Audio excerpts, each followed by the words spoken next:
The candle beside the bed flickered as Duke Alaric of Ulmore gasped for breath, his fingers gripping the edge of the blanket so tightly that his knuckles turned pale. The physician, a thin man named Edmund, pressed 2 fingers against the Duke's wrist and counted silently, his face growing more troubled with every passing second. Outside the tall windows, thunder rolled across the hills of Ulmore, and rain struck the glass like small stones, thrown by an unseen hand. "How long?" Alaric whispered, though his voice cracked before he could finish the question. Edmund did not answer right away. He set the Duke's hand down gently and stepped back, glancing toward the door where a young steward named Oliver stood waiting, with a folded cloth and a bowl of water no one had asked for. The silence in the room stretched long enough that Alaric understood the answer before it was spoken. "Months," Edmund finally said. "Perhaps less, if the fever returns as it did last week." Alaric closed his eyes. He had suspected this news for weeks, ever since the coughing began to bring blood, ever since his legs had grown too weak to carry him across his own study without support. Still, hearing it spoken aloud in his own bedchamber felt like a blow to the chest, sharper than any sword could deliver. He was only 34 years old. He had inherited the title of Duke from his father far too young, and he had spent every year since trying to protect the lands, the people, and the family name that had been placed in his care. Now it seemed all of that would end, before he had even had the chance to build a family of his own. "Leave us," Alaric said quietly to Edmund. The physician bowed and left without a word, closing the heavy door behind him. Oliver remained, standing near the window with his hands clasped in front of him, waiting for whatever instruction his master might give. "Oliver," Alaric said, pushing himself up against the pillows with visible effort. "Send for my sister." "Yes, Your Grace." Oliver hesitated. "Shall I also send word to your cousin, Lord Desmond? He has asked twice this week about your condition." Something flickered across Alaric's face, a shadow of doubt he could not quite explain. Desmond had always been polite, even kind at times, but there was something about his frequent visits lately, his sudden interest in the estate's ledgers, that made Alaric uneasy. He pushed the thought aside, blaming it on the fever clouding his mind. "Not yet," Alaric said. "First, my sister." Oliver bowed again and hurried from the room. Alone now, Alaric turned his gaze toward the window, watching the rain streak down the glass in thin silver lines. He thought of his father, who had died in this same room many years before, and of his mother, who had followed only 2 winters later. He thought of the portraits lining the long hallway downstairs, generations of Ulmore dukes who had lived, ruled, and passed on, leaving behind children to carry their name forward. He had no children, he had no wife, and unless something changed quickly, the title of Duke of Ulmore would pass to the nearest male relative upon his death, a cousin whose ambitions Alaric had never fully trusted. A soft knock interrupted his thoughts, and the door opened to reveal a young woman with dark hair pulled back neatly, her eyes red from crying. Marguerite, his younger sister, rushed to his bedside and took his hand without waiting for permission. "They told me," she said, her voice trembling. "Edmund said the fever has grown worse." "It has," Alaric admitted, giving her hand a gentle squeeze. "But I did not call you here only to share bad news. I need to speak with you about something important, something that concerns the future of this house." Marguerite wiped her eyes and nodded, though her lips still trembled with unspoken fear. She was only 19, far too young to lose the last member of her family who still stood between her and the cold politics of the noble world. Their parents were gone. Their older brother was dying. If Alaric passed without an heir, Marguerite would be left entirely at the mercy of whichever relative claimed the title next, and she knew as well as he did which relative that would likely be. "I must marry," Alaric said plainly, "before the end comes." Marguerite blinked, startled by the sudden directness of his words. "Marry? Alaric, you can barely sit up without help. Who would agree to such a thing?" "That is exactly the question I have been turning over for the past 3 days," Alaric said. "I do not seek love, Marguerite. I have accepted that such a thing is no longer within my reach. What I seek is someone honest, someone with no interest in scheming for power, someone who could stand beside you and protect this house after I am gone." "You speak as though you have already chosen," Marguerite said softly. "I have not," Alaric admitted, "but I intend to look, and quickly, Time is not a luxury I can afford to waste. Marguerite studied her brother's face for a long moment, searching for some sign that this plan was born of desperation rather than reason. What she found instead was calm determination, the same steady resolve she had always admired in him since childhood, when he had taken on responsibilities far beyond his years without complaint. "Then I will help you," she said finally. "Whatever you need." Over the following days, word spread quietly through the estate that the Duke intended to receive guests, though few understood the true purpose behind the sudden invitations. Oliver arranged small gatherings, modest affairs, compared to the grand balls Ulmore had once been known for, inviting families from the surrounding villages and lesser estates who might have unmarried daughters of suitable age and character. Alaric attended these gatherings, seated in a chair near the fireplace, too weak to stand for long periods, watching the parade of young women who curtsied politely and spoke in practiced, hopeful tones. Many were kind, many were beautiful. Yet something in each conversation left him unsatisfied, a sense that their interest lay more in the title he carried than in the man beneath it. Marguerite noticed his growing frustration and tried to reassure him each evening after the guests departed. "There is still time," she would say, though both of them understood how thin that comfort had become. Meanwhile, in the servants' quarters and the village markets beyond the estate walls, rumors began to circulate about the dying Duke's search for a bride. Some called it foolish, others called it desperate. A few, quietly and carefully, called it an opportunity. Among those who heard the rumors was a young woman named Elena, who lived with her aging mother in a modest cottage at the edge of Ulmore's western fields.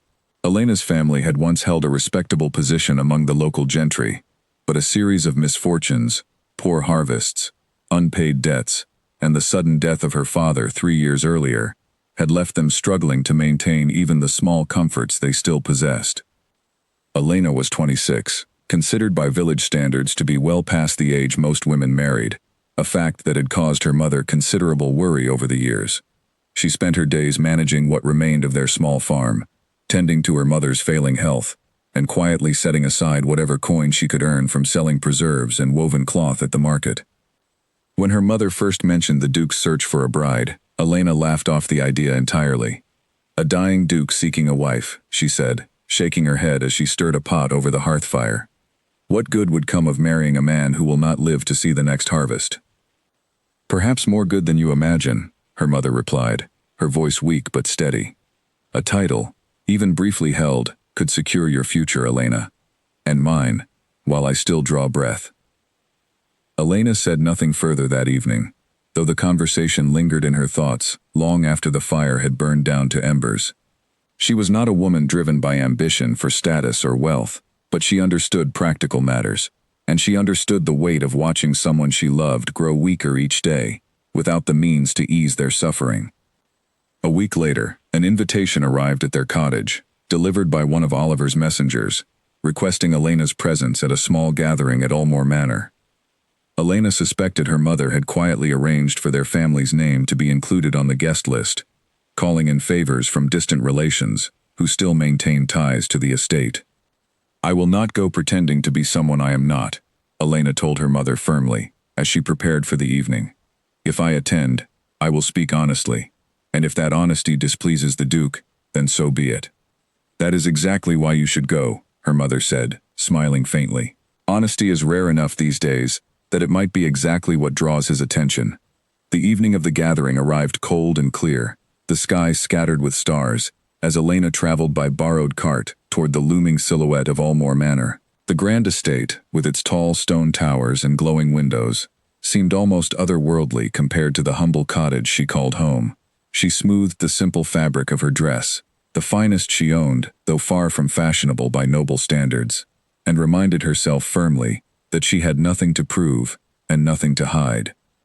Inside the manor's great hall, candlelight danced across polished floors and tall portraits of long-dead ancestors. Guests mingled in small clusters, their voices hushed with the particular kind of politeness reserved for occasions where everyone understood far more was at stake than idle conversation. Elena stood slightly apart from the crowd, observing rather than participating, until Oliver approached and quietly guided her toward the fireplace where the Duke sat waiting.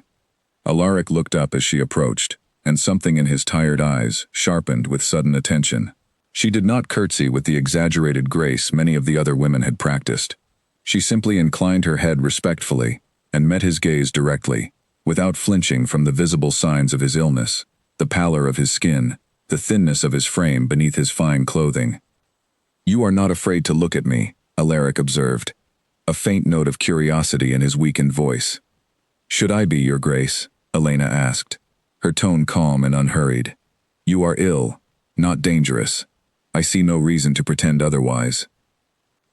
A few of the nearby guests exchanged uncomfortable glances at her boldness, but Alaric felt something shift within him that he had not experienced during any of the previous gatherings, a sense of genuine connection rather than performance. He gestured to the empty chair beside him, and Elena, after only a brief hesitation, accepted the invitation to sit. They spoke for nearly an hour that evening, their conversation drifting far from the usual topics of noble courtship. Elena spoke plainly of her family's struggles, of her mother's illness, of the fields she tended with her own hands rather than servants. Alaric found himself listening more intently than he had in months, drawn not to flattery or ambition, but to the quiet strength beneath her words. As the evening drew to a close and other guests began to take their leave, Alaric studied Elena's face for a long moment before speaking again, his voice softer now, almost private between the two of them. "Whoever weds you will be fortunate," he said simply. The words hung in the air between them, unexpected and unadorned by any of the practiced charm he might have once possessed, before illness stripped such performances away. Elena felt something stir within her chest, not quite affection yet, but something close to respect, perhaps even the beginning of understanding. She thought of her mother waiting at home, growing weaker with each passing season. She thought of the fields that would not tend themselves forever, of the debts that continued to accumulate despite her best efforts. And she thought, too, of the man before her, dying not from cruelty or carelessness, but from simple, unfair fate. A man who had spoken to her with more honesty in one evening than most suitors managed in months. "Then I accept you," she said. The words left her mouth before she had fully decided to speak them, yet once spoken, she felt no urge to take them back. Alaric's eyes widened slightly, surprised by the directness of her reply, and for the first time in many weeks, something resembling hope flickered across his tired features. Nearby, Marguerite watched the exchange with wide eyes, uncertain whether to feel relief or alarm. She had expected her brother's search to end in careful negotiation, perhaps a formal courtship extending over several weeks. She had not expected it to conclude in a single evening, sealed by two simple sentences exchanged before a fireplace. Yet as she watched Elena's steady expression, the calm confidence with which she had accepted a proposal that would surely bring her more hardship than comfort in the months ahead, Marguerite felt a small, cautious spark of hope kindle within her own chest. Perhaps, she thought, her brother had found exactly what he needed after all. Later that night, after the last of the guests had departed and the great hall had fallen silent, Alaric sat alone by the dying fire, turning the events of the evening over in his mind. He had expected the search for a bride to feel like a transaction, a necessary arrangement made cold by circumstance. Instead, he found himself replaying Elena's words, the steadiness in her voice, the way she had looked at him, without pity or fear. Oliver entered quietly, to bank the fire for the night, and found his master still awake, staring into the glowing embers. "Your grace should rest," Oliver said gently. "The excitement of the evening has surely tired you." "I am tired," Alaric admitted, "but not in the way you think. For the first time in many months, I feel as though I have made a decision, rather than simply endured one." He paused, glancing toward the tall windows, where moonlight spilled across the stone floor. "Send word to Elena's family in the morning. Arrange for me to visit her cottage properly, so that I might speak with her mother, and ensure this arrangement is understood clearly by everyone involved." Oliver bowed and withdrew, leaving Alaric to his thoughts once more. Sleep did not come easily that night, though for once his restlessness stemmed not from pain or fear of death, but from a cautious, unfamiliar sense of anticipation. Meanwhile, across the dark fields, Elena rode home in the borrowed cart, beneath a sky scattered with stars, her mind turning over what she had just agreed to. She had spoken honestly in the moment, driven by instinct and practicality rather than careful calculation. Yet now that the manor's warm glow had faded behind her, doubt crept in at the edges of her resolve. She was not marrying for love. She understood that plainly, and she suspected the Duke understood it as well. Yet there had been something in his manner, a quiet dignity despite his suffering, that made her believe this arrangement might be built on something sturdier than most of the noble marriages she had witnessed growing up. Unions formed entirely around wealth and status, with little regard for honesty between the two people involved. When she arrived home, she found her mother still awake, sitting near the small hearth fire wrapped in a woolen shawl, waiting anxiously for news. Elena knelt beside her mother's chair and took her thin, weathered hands in her own. "I have accepted the Duke's proposal," Elena said simply. Her mother's eyes filled with tears, though whether from relief or worry, Elena could not immediately tell. "Are you certain, child? Marrying a dying man carries its own burdens beyond what coin or title might ease." "I am certain of very little," Elena admitted, "except that he spoke to me honestly, and that is more than most men of his station have ever offered me. Whatever comes of this arrangement, I intend to meet it with the same honesty in return." Her mother studied her daughter's face for a long moment, searching for any hint of regret or hesitation, and found instead only quiet determination, the same steady resolve that had carried Elena through every hardship their family had faced in recent years. "Then I will trust your judgment," her mother said finally, "as I always have." They sat together by the fire late into the night, discussing practical matters that would soon require attention, arrangements for the wedding, the fate of their small farm, the uncertain future that awaited Elena within the walls of Ulmore Manor. Neither of them spoke of what might happen after the Duke's illness finally claimed him, though the unspoken question lingered heavily between them, a shadow neither was yet prepared to examine too closely. By the time dawn broke over the fields the following morning, word of the engagement had already begun to spread through the surrounding villages, carried by servants and messengers, eager to share such unexpected news. Some praised Elena's fortune at securing such a prestigious match. Others whispered doubts about her true motives, wondering aloud whether ambition, rather than genuine feeling, had driven her swift acceptance. Elena paid little attention to such talk as she moved through her morning chores, tending to the animals and preparing what modest breakfast their pantry could provide. She had made her decision with clear eyes, understanding both the risks and the responsibilities it carried, and she refused to let the opinions of distant gossips shake the resolve she had already settled within her own heart. At the manor, similar whispers moved through the household staff, though Marguerite made a point of silencing any unkind remarks she happened to overhear. She had watched her brother's face during the proposal, had seen the flicker of genuine hope in his tired eyes, and she was not willing to let careless gossip diminish whatever comfort this arrangement might bring him during his remaining time. As preparations for the wedding began in earnest, both households found themselves swept into a flurry of activity, entirely unfamiliar to their previous, quieter lives. Yet beneath the practical concerns of dresses and ceremonies and legal arrangements, two people who had met only once, under circumstances neither had chosen freely, found themselves bound together by a promise that would soon be tested far more severely than either of them yet understood.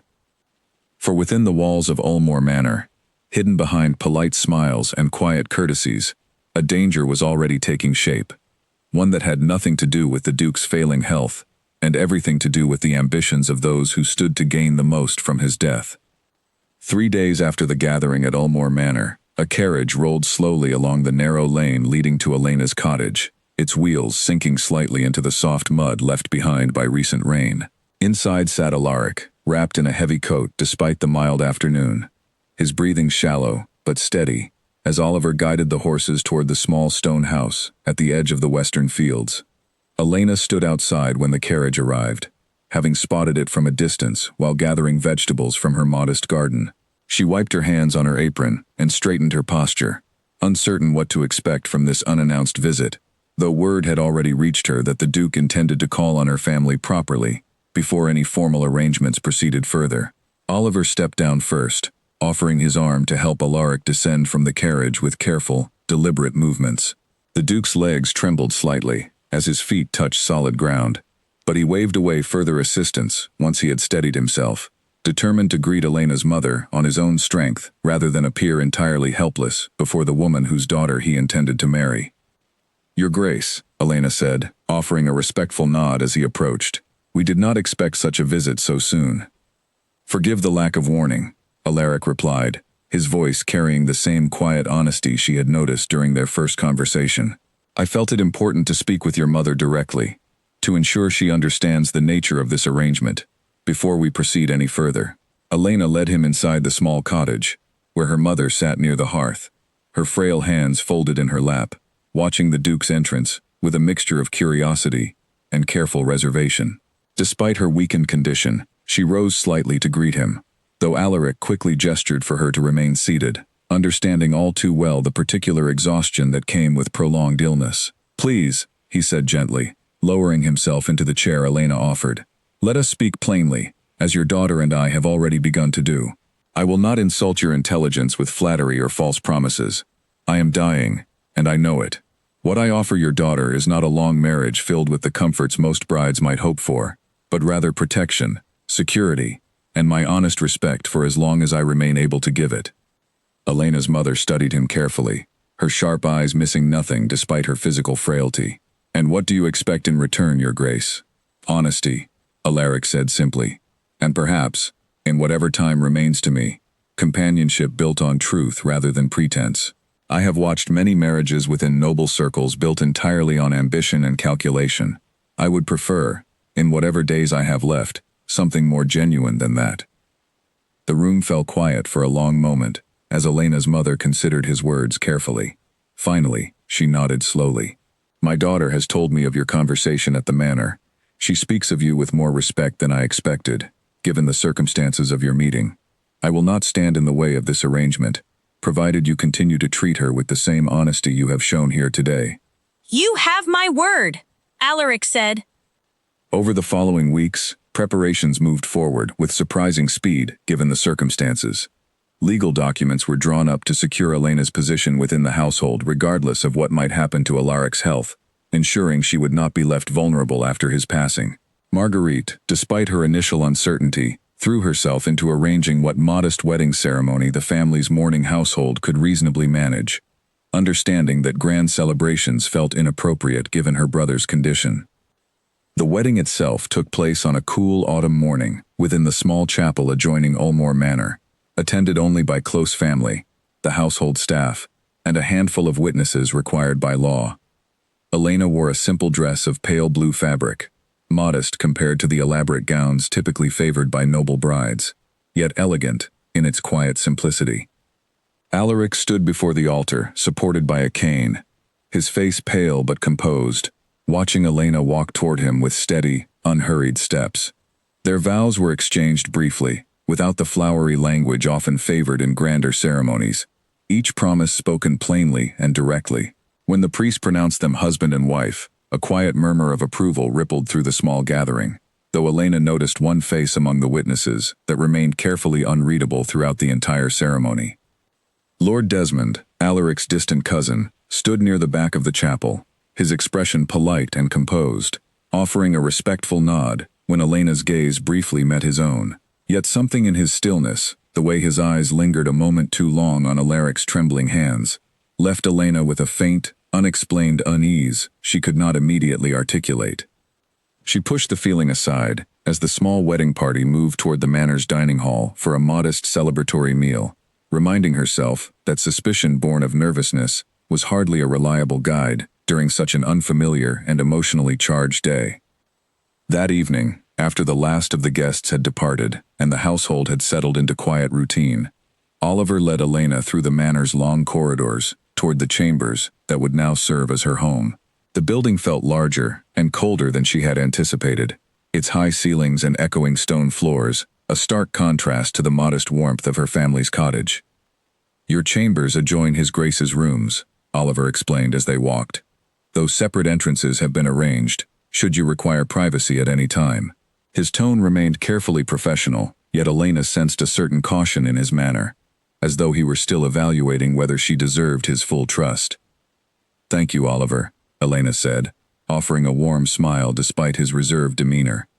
I understand this arrangement must seem unusual to those who have served this family for many years. I hope, in time, to earn whatever trust I have not yet been given. Oliver's expression softened slightly at her words, though he said nothing further, as he showed her the remaining details of her new chambers, before withdrawing for the evening. Alone in the unfamiliar room, Elena sat by the window, watching moonlight spread across the manor's expansive grounds, and found herself thinking not of the grandeur surrounding her, but of the small cottage she had left behind, and the mother she had promised to visit as often as her new responsibilities would allow.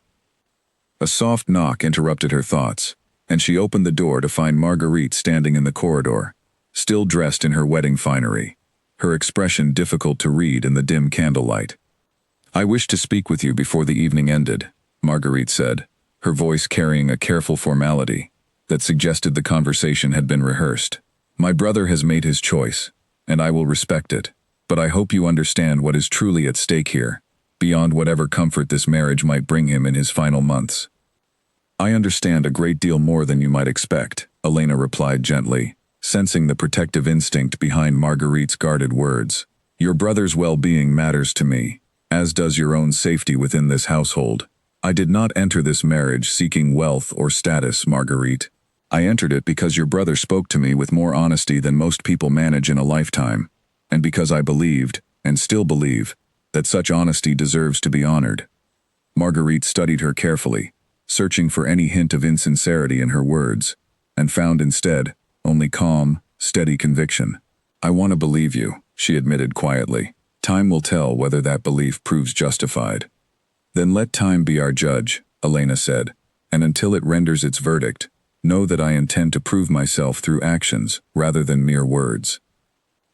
Marguerite nodded slowly, offering a small, uncertain smile, before retreating down the corridor toward her own chambers. Elena closed the door behind her and returned to the window, watching the moon climb higher above the darkened fields, aware that the true test of her new life within these walls had only just begun. In another part of the manor, far from the quiet exchange between the two women, Lord Desmond sat alone in his private study, a glass of wine untouched on the desk before him. He had watched the wedding ceremony with careful attention, noting every detail of Alaric's weakened condition, every trembling gesture that confirmed what he had long suspected about his cousin's failing health. The marriage complicated matters slightly, he acknowledged to himself, though not in ways that troubled him greatly. A wife with no noble connections, no powerful family to champion her interests, posed little real threat to the plans he had been quietly arranging for several months. If anything, her presence provided useful cover, a convenient distraction that would keep attention focused elsewhere, while his own preparations continued undisturbed. He rose from his desk and moved toward the window, gazing out at the darkened grounds where the last carriages of wedding guests were departing into the night. Patience, he reminded himself, had always been his greatest strength. Whatever comfort this new marriage brought his dying cousin, it would matter little in the end, for the outcome he had been carefully arranging would proceed regardless of who occupied the chambers beside Alaric's own. The candle on his desk flickered as a draft moved through the old stone corridors, and Lord Desmond allowed himself a small, private smile before returning to the papers spread across his desk, papers that had nothing to do with wedding celebrations, and everything to do with the future he intended to claim for himself. Morning arrived quietly over Ulmore Manor, sunlight spreading slowly across the frost-covered lawns as the household stirred into its usual routine. Elena woke early, unused to the softness of the bed and the strange silence of a home so much larger than the cottage she had known her entire life. For a moment, lying beneath the heavy blankets, she almost forgot where she was, until the unfamiliar ceiling above her reminded her plainly of the new life she had entered. She dressed simply, choosing practical clothing over the finer garments Marguerite had insisted on providing, and made her way down toward the kitchens, drawn by habit toward the parts of any household where real work took place. The kitchen staff looked up in surprise as she entered, clearly not expecting the new mistress of the house to wander into their domain so soon after her wedding. "Your Grace," said an older woman stirring a large pot over the fire, quickly wiping her hands and offering an awkward curtsy. "Is something needed?" "Please. There is no need for such formality," Elena said, smiling warmly despite the woman's obvious discomfort. "I only wish to see how the household runs, and perhaps to help, if there is anything useful I might do." The woman, whose name Elena soon learned was Beatrice, seemed uncertain how to respond to such an unusual request from a noblewoman, yet something in Elena's genuine manner gradually eased her hesitation. Over the following half hour, Elena found herself peeling vegetables alongside the kitchen staff, listening as Beatrice shared small details about the household's daily rhythms, the personalities of various servants, and gentle warnings about which corridors grew particularly cold during the winter months. It was through this casual conversation that Elena first heard mention of Lord Desmond's frequent visits to the manor, visits that had grown noticeably more frequent in recent months according to Beatrice's careful observation. Always asking after his Grace's health, Beatrice mentioned quietly, glancing around as though wary of being overheard, and spending considerable time with the estate ledgers, though what business a distant cousin has with such matters, I could not say. Elena filed the comment away carefully, sensing that such details, however small, might prove important in understanding the household she had married into. She thanked Beatrice for her hospitality, and made her way toward Alaric's chambers, curious to see how her new husband had fared through the night. She found him seated near the window of his study, a blanket draped over his knees despite the mild morning temperature, reading through a stack of papers with visible effort. He looked up as she entered, offering a tired but genuine smile. "I did not expect visitors so early," he said, setting the papers aside. "I did not expect to feel quite so out of place in my own new home," Elena admitted, settling into the chair across from him. "Though your kitchen staff have been kind enough to make me feel welcome." Alaric chuckled softly, the sound quickly dissolving into a brief cough that he covered with practiced ease. "Beatrice has run this household's kitchens for over 20 years. If she has taken to you, you have already accomplished more than most who have entered these walls as strangers." They spoke for a while longer, their conversation drifting easily between practical matters and quieter, more personal reflections. Elena found herself genuinely curious about the man she had married, asking about his childhood within these same walls, his memories of his parents, the responsibilities he had shouldered from such a young age. Alaric, in turn, seemed grateful for the opportunity to speak of such things with someone who listened without the careful calculation she suspected colored most conversations he had grown accustomed to among the nobility. As their conversation continued, Elena noticed a small vial of medicine sitting on the table beside Alaric's chair. "Prepared," he explained, "by Edmund each morning, to help manage the worst symptoms of his illness." She thought little of it at the time, though she would later remember this moment with far greater significance than she could have imagined on that quiet autumn morning. "You seem thoughtful," Alaric observed, studying her expression carefully. "I am only trying to understand this new life I have entered," Elena admitted honestly. "There is much about this household I do not yet know, much I suspect I will need to learn carefully, if I am to be of any real use to you and to Marguerite." "Then learn," Alaric said simply. "I have no interest in a wife who merely occupies space within these walls. Whatever time remains to me, I would prefer to spend it building something honest between us, rather than maintaining empty appearances for the sake of tradition." Elena felt a quiet warmth at his words, a growing sense that perhaps this arrangement, born of such practical and difficult circumstances, might yet become something meaningful before it inevitably came to its sorrowful end. She resolved, in that moment, to learn everything she could about the household, its staff, its history, and the family whose future now rested partly in her hands. She did not yet know how urgently that resolve would soon be tested, nor how the small, seemingly unremarkable details she gathered during these early days, the frequency of Desmond's visits, the timing of Alaric's medicine, the subtle unease that lingered beneath the household's polite surface, would later prove essential to protecting the very life she had only just begun to share. That afternoon, with Oliver's quiet permission, Elena borrowed a small cart and rode out to visit her mother, eager to share news of her first day within the manor, before the light faded. She found her mother sitting by the window, mending a torn shawl, her face brightening the moment Elena stepped through the cottage door. "You look well," her mother said, setting aside her needle and thread. "Tired, perhaps, but well." "It is a strange life," Elena admitted, settling onto the small stool beside her mother's chair. "Grander than anything I have known, yet quieter in its own way than I expected. The Duke is kind, mother, kinder than I dared hope given the circumstances of our meeting. And his sister?" "Cautious," Elena said honestly. "Understandably so. I do not fault her for it. I would be cautious too, were I in her position. She paused, considering how much to share of the small unease that had settled over her since hearing Beatrice's comments about Lord Desmond's frequent visits. There is a cousin, a Lord Desmond, who seems overly interested in matters that should not concern him. I cannot say why it troubles me, only that it does. Her mother's expression grew thoughtful. Trust that feeling, Elena. You have always possessed good instincts, even as a child. If something feels wrong, it likely is. They spoke for another hour, discussing the practical matters of the farm, the small repairs still needed before winter fully set in, and Elena's plans to visit as often as her new responsibilities allowed. When the light began to fade, Elena reluctantly took her leave, promising to return within the week, and rode back toward Ulmore Manor, beneath a sky streaked with the deep orange and purple of a fading autumn sunset. As the manor's tall towers came into view against the darkening horizon, Elena found herself thinking not of the wealth or status her marriage had brought her, but of the quiet unease that had settled into her thoughts since her conversation with Beatrice that morning. Something within these walls did not sit entirely right, some current of tension moving beneath the household's polished surface that she could not yet name or fully understand. She resolved to watch carefully in the days ahead, to learn the rhythms of the household, the habits of its staff, and the true nature of the relationships surrounding her dying husband.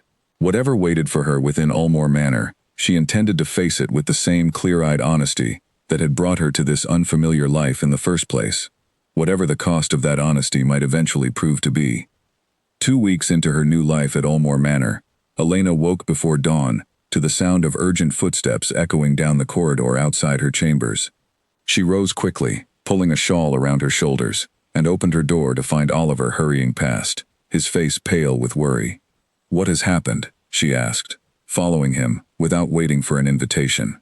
"His Grace," Oliver said, not slowing his pace. "He collapsed in his study not 10 minutes ago. Edmund has already been sent for." Elena's heart quickened as she followed Oliver through the dim corridors, the manor's usual quiet stillness replaced by a tense, hurried energy she had not yet witnessed since her arrival. She found Alaric slumped in his chair, his skin ashen, sweat beading across his forehead despite the coolness of the early morning air. Marguerite already knelt beside him, gripping his hand tightly, her voice trembling as she called his name. "Alaric, please," Marguerite whispered, tears gathering in her eyes. "Stay with us." Elena moved quickly to his other side, pressing her fingers gently against his wrist to check his pulse, a skill she had learned from years of caring for her own mother's declining health. His heartbeat was rapid and unsteady, far more alarming than the gradual weakening she had witnessed during their previous conversations. "When did he last take his medicine?" Elena asked, her voice steady despite the fear rising within her chest. "Last night, before retiring," Marguerite answered, glancing toward the small vial still sitting on the desk nearby. "The same as every night." Edmund arrived moments later, breathless from hurrying across the manor grounds, and immediately began examining Alaric with practiced efficiency. After several tense minutes, the Duke's breathing gradually steadied, and color slowly returned to his pale features, though exhaustion remained heavy in his half-closed eyes. "He will recover from this episode," Edmund said finally, straightening from his examination. "But I confess, this reaction seems more severe than his illness alone should produce. I will need to review his medicine carefully." Marguerite turned sharply toward Elena, suspicion flashing suddenly across her tear-streaked face. "You were with him yesterday evening. What did you give him?" The accusation caught Elena entirely off guard, and for a moment she simply stared at Marguerite, uncertain how to respond to such an unexpected and painful assumption. "I gave him nothing beyond conversation, Marguerite. I would never do anything to harm your brother." "Forgive me," Marguerite said quickly, though her voice still carried an edge of raw fear rather than genuine apology. "I do not know what to think. Everything was well until you arrived, and now suddenly he grows worse." "That is unfair," Elena said firmly, though she kept her tone gentle, understanding the fear driving Marguerite's harsh words. "Your brother's illness existed long before I entered this household. I have done nothing but try to support him since our marriage." Edmund, sensing the tension building between the two women, stepped in carefully. "Lady Marguerite, I must ask that you allow me to examine the matter properly, rather than assigning blame without evidence. Elena has been present during my visits, and has shown nothing but genuine concern for His Grace's well-being." Marguerite's shoulders sagged slightly, the fight draining from her posture, as exhaustion and fear finally caught up with her. "I am sorry," she said quietly, looking toward Elena, with genuine regret now visible in her eyes. "I should not have spoken so carelessly. I am frightened, and fear makes poor judges of us all." "I understand," Elena said softly, reaching out to gently squeeze Marguerite's hand. "You love your brother. There is nothing shameful in that fear." Over the following hours, as Alaric slept under Edmund's careful watch, Elena found herself reflecting on the sudden severity of his collapse. Something about the timing troubled her. The way his condition had worsened so abruptly despite weeks of relative stability since their marriage. She thought back to Beatrice's earlier comments about Lord Desmond's frequent visits and his unusual interest in matters beyond his station, and a small, uncomfortable suspicion began to take shape at the edges of her thoughts, though she was not yet ready to give it full voice. That afternoon, while Alaric continued to rest, Elena sought out Marguerite in the manor's small library, finding her seated near the window with an unread book open on her lap, her attention clearly focused elsewhere. "May I speak with you?" Elena asked, settling into the chair across from her. Marguerite closed the book and nodded, her expression still carrying traces of the morning's fear.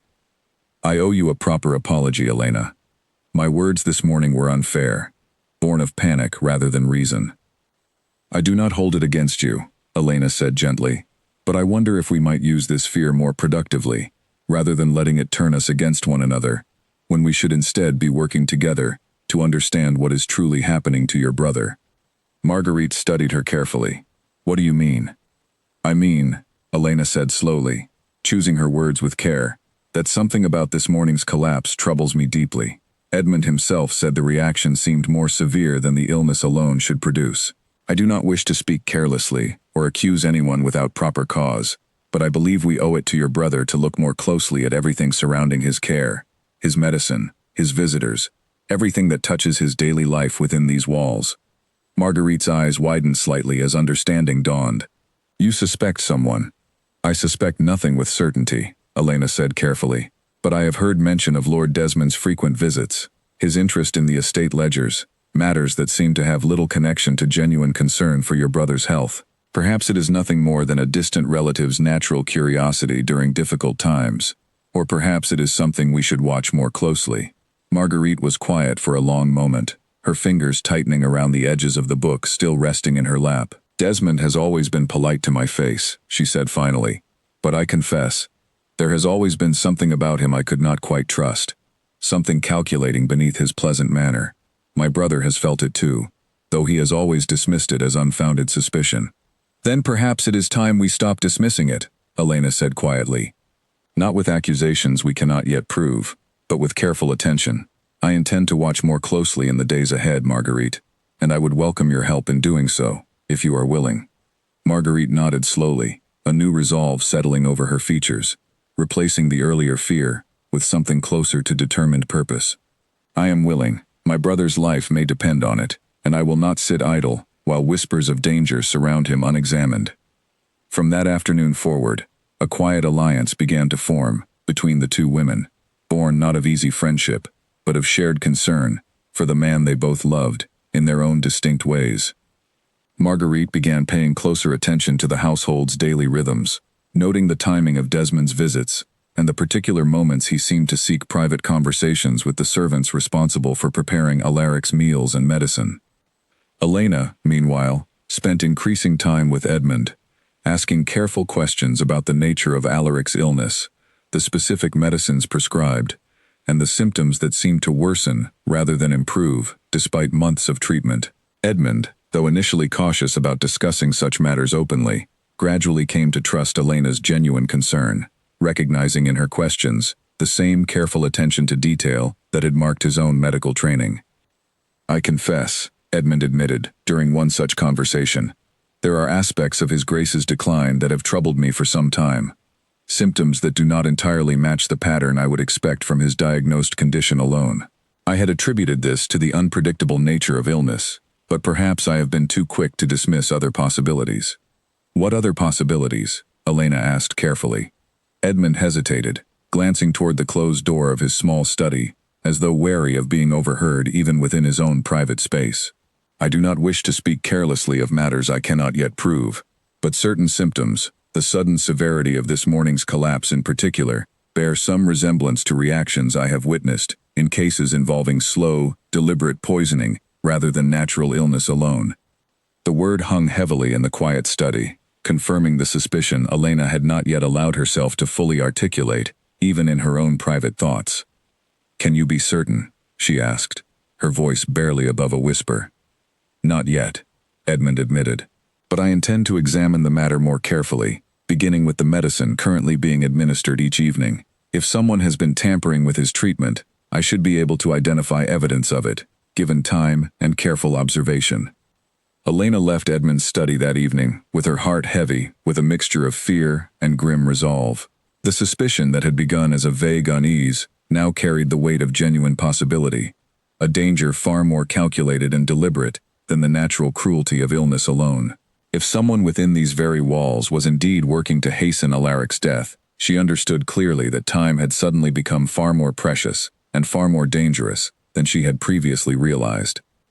As she made her way back toward her chambers through the darkened corridors, she passed the entrance to Lord Desmond's private study, noting the thin line of candlelight still visible beneath his door despite the late hour. She paused only briefly, resisting the urge to investigate further without proper evidence in hand, reminding herself that careless accusations would accomplish nothing beyond alerting a dangerous man to the fact that his activities had drawn suspicion. Patience, she reminded herself, walking on toward her own chambers. Whatever truth lay hidden within these walls, she would need to uncover it carefully, methodically, and without revealing her growing suspicions, before she possessed the proof necessary to act decisively in defense of the husband she had come, against all her initial expectations, to genuinely care for. The following morning, Elena rose early and made her way to the small garden behind the manor, hoping the quiet of the grounds might help clear her thoughts before facing the day ahead. She had not slept well, her mind turning over Edmund's words again and again, weighing the terrible possibility that someone within this household intended real harm against a man too weak to defend himself. She was so lost in thought that she did not notice Lord Desmond approaching along the garden path until his voice broke the stillness. "Lady Elena," he said, his tone pleasant and unhurried, "taking the morning air, I see. A wise habit, given how confined one can feel within these old stone walls." Elena straightened, careful to keep her expression neutral despite the sudden quickening of her pulse. "Lord Desmond, I did not expect company so early." "Nor I," he replied, offering a polite smile that did not quite reach his eyes. "I understand His Grace suffered a difficult episode yesterday. I do hope he is recovering well." "He is resting," Elena said carefully, watching Desmond's face for any flicker of reaction beyond simple concern. "Edmund believes he will regain his strength within a few days." "That is good news indeed," Desmond said, though something in his measured tone made Elena wonder whether the words carried genuine relief or something closer to careful calculation. "It must be difficult for you, entering this household under such trying circumstances. I imagine the burden of caring for a dying husband was not what you envisioned when you agreed to this marriage." The comment, though delivered with apparent sympathy, carried an edge Elena could not quite ignore, as though Desmond were probing gently to see how she might respond to the eventual outcome everyone within the household understood was approaching. "I entered this marriage with clear eyes, Lord Desmond," she said evenly. "Whatever burdens accompany it, I intend to meet them honestly, and to remain by my husband's side for as long as fate allows." Something flickered across Desmond's face at her words, quickly masked by his practiced composure.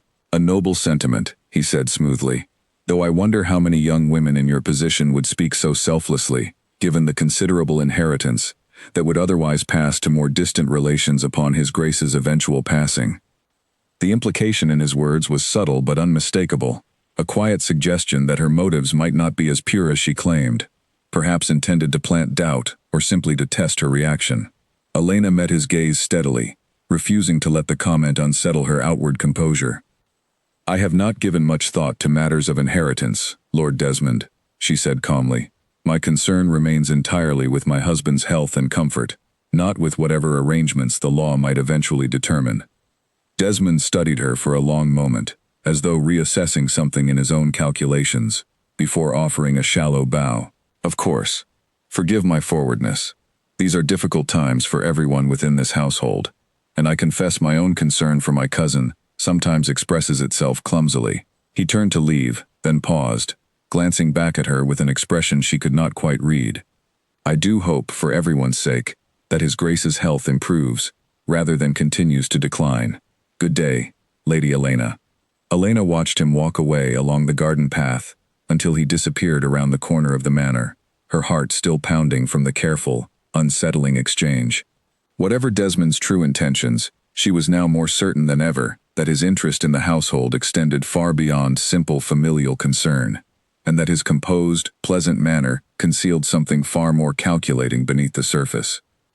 She made her way back inside, seeking out Marguerite to share the details of the conversation, finding her in the small sitting room adjacent to Alaric's chambers, keeping watch over her still recovering brother.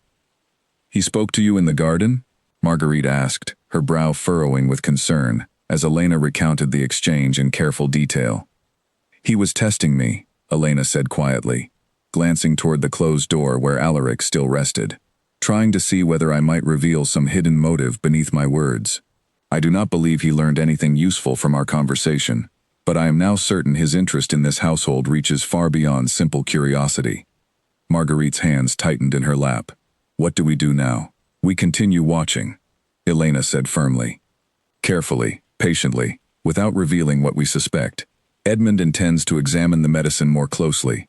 Until he has gathered proper evidence, we must be careful not to alert Desmond to our suspicions, or he may simply grow more cautious, making the truth even harder to uncover. Marguerite nodded slowly, though the strain of maintaining such careful composure while fearing for her brother's life was clearly visible in the tightness around her eyes. I do not know how you remain so steady through all of this, she admitted quietly. I feel as though I am unraveling more each day. I am frightened too, Elena admitted honestly, reaching out to take Marguerite's hand in her own. But fear accomplishes nothing if it paralyzes us. Your brother needs us to remain clear-headed now more than ever, Marguerite. We owe him that steadiness, whatever it costs us to maintain it. Marguerite squeezed her hand tightly, drawing what comfort she could from Elena's calm resolve. Thank you, she said softly, for standing beside him. And beside me. Always, Elena replied simply, and in that quiet moment, whatever suspicion had once lingered between them dissolved entirely, replaced by a genuine bond, forged through shared fear and shared determination to protect the man they both loved in their own distinct ways. As the afternoon light shifted slowly across the sitting room floor, both women understood, without needing to speak the thought aloud, that the days ahead would demand more courage and careful vigilance than either had yet been called upon to summon within these ancient stone walls. A soft rain fell steadily against the windows of Edmund's small study as he carefully measured drops of Alaric's evening medicine into a series of glass vials, his brow furrowed in concentration. 3 days had passed since the Duke's alarming collapse, and though Alaric had regained much of his strength, Edmund had not stopped turning over the troubling questions raised by that morning's severe reaction. He worked alone by candlelight, having sent his usual assistant home early, under the pretense of a light workload, wanting no witnesses to the careful tests he intended to run. He had studied medicine for over 15 years, first in the city, and later through private study of rare texts on poisons and their antidotes, knowledge he had hoped never to need beyond academic curiosity. Now, comparing the medicine prepared for Alaric against his own carefully documented notes, he began to notice small inconsistencies that had escaped his attention during the busier, more chaotic days following the Duke's initial diagnosis. The color of the liquid seemed slightly darker than it should have been. The smell, faint but distinct, carried an unfamiliar bitterness beneath the expected herbal notes of the prescribed treatment. He added a small amount of the medicine to a clear solution he had prepared specifically for this purpose, watching carefully as the mixture began to change color, turning a pale shade of green, rather than remaining clear as it should have, if the medicine contained nothing beyond its intended ingredients. Edmund sat back slowly, his heart pounding as understanding settled over him with terrible clarity. The medicine had indeed been tampered with, laced with a substance that, taken in small but consistent doses over an extended period, would produce exactly the pattern of gradual decline, followed by sudden, severe episodes that Alaric had been experiencing for months. He needed proof before taking any action, evidence solid enough to present before those with the authority to investigate further. Rising from his desk, he carefully collected samples of the tampered medicine, storing them in sealed containers hidden within a locked drawer, before extinguishing his candle and making his way through the darkened manor toward Elena's chambers. He knocked quietly, aware of the lateness of the hour, and found Elena still awake, seated near her window with a book unopened on her lap, clearly unable to focus on anything beyond the tension that had settled over the household in recent days. "Edmund," she said, rising quickly at the sight of his troubled expression. "What has happened?" "I have confirmation," he said quietly, closing the door behind him before continuing. "The medicine has been tampered with. Someone has been introducing a substance into his Grace's treatment, something that would explain both his gradual decline and the severity of his recent collapse." Elena felt a cold weight settle in her chest, despite having half expected this confirmation. "Can you identify who has access to his medicine before it reaches him?" "That is the difficulty," Edmund admitted. "Several people handle the preparation and delivery of his treatment each day. My assistant collects the herbs from the storeroom. A kitchen servant often carries the prepared medicine to his chambers. And Lord Desmond has, on more than one occasion, visited my study, under the pretext of discussing his cousin's condition, remaining alone, for brief periods, while I attended to other patients." "Then we must watch more closely," Elena said, her voice steady, despite the fear coursing through her. "If Desmond is responsible, he will need continued access to carry out his plan. We must find a way to observe him directly, without revealing that we suspect him." Edmund nodded slowly. "I have already begun preparing an alternative solution. A harmless mixture that appears identical to his true medicine, but contains none of the tampered substance. If we can substitute it without arousing suspicion, we may be able to protect his Grace, while continuing to gather evidence against whoever is responsible." "Can you prepare enough to last until we have proof sufficient to act?" Elena asked. "I believe so," Edmund said, "though it will require careful timing and considerable secrecy. If Desmond, or whoever else might be involved, notices the medicine has changed, they may grow suspicious and either abandon their scheme temporarily or attempt something more direct and immediately dangerous." Elena considered this carefully, understanding the delicate balance they would need to maintain in the days ahead. "Then we proceed carefully," she said finally. "You will prepare the substitute medicine, and I will ensure it reaches Alaric, without arousing suspicion among the household staff. Marguerite can help us watch for any unusual behavior from Desmond, or anyone else who might be involved in this scheme." Over the following days, a careful routine developed between the small group, determined to protect Alaric, without revealing their growing suspicions. Edmund prepared the substitute medicine each evening, disguising it carefully to match the appearance and scent of the original treatment. Elena took to personally delivering the medicine to Alaric's chambers each night, using the excuse of wanting to spend more time with her husband before his usual hour of rest. Alaric, unaware of the danger that had been slowly poisoning him for months, welcomed these quiet evening visits with genuine warmth, their conversations deepening into something increasingly personal as the days passed. He spoke of his childhood memories within the manor, his complicated relationship with his late father, his hopes for what remained of the estate's future, even after his own passing. "You have brought something unexpected into these final months," he told her one evening, his voice soft with genuine affection, rather than mere politeness. "I did not anticipate finding companionship in this arrangement, Elena. I am grateful for it, more than I know how to properly express." Elena felt her chest tighten with an emotion she had not expected to develop so genuinely, within such difficult circumstances. "I did not expect to find it either," she admitted honestly, "yet here we are." Their growing bond, however genuine, existed alongside the constant, quiet vigilance Elena maintained regarding the household's daily rhythms. She noticed, over the following week, that Alaric's strength seemed to be slowly stabilizing, rather than continuing its previous steady decline, a change that Edmund confirmed privately was consistent with the removal of the tampered substance from his system.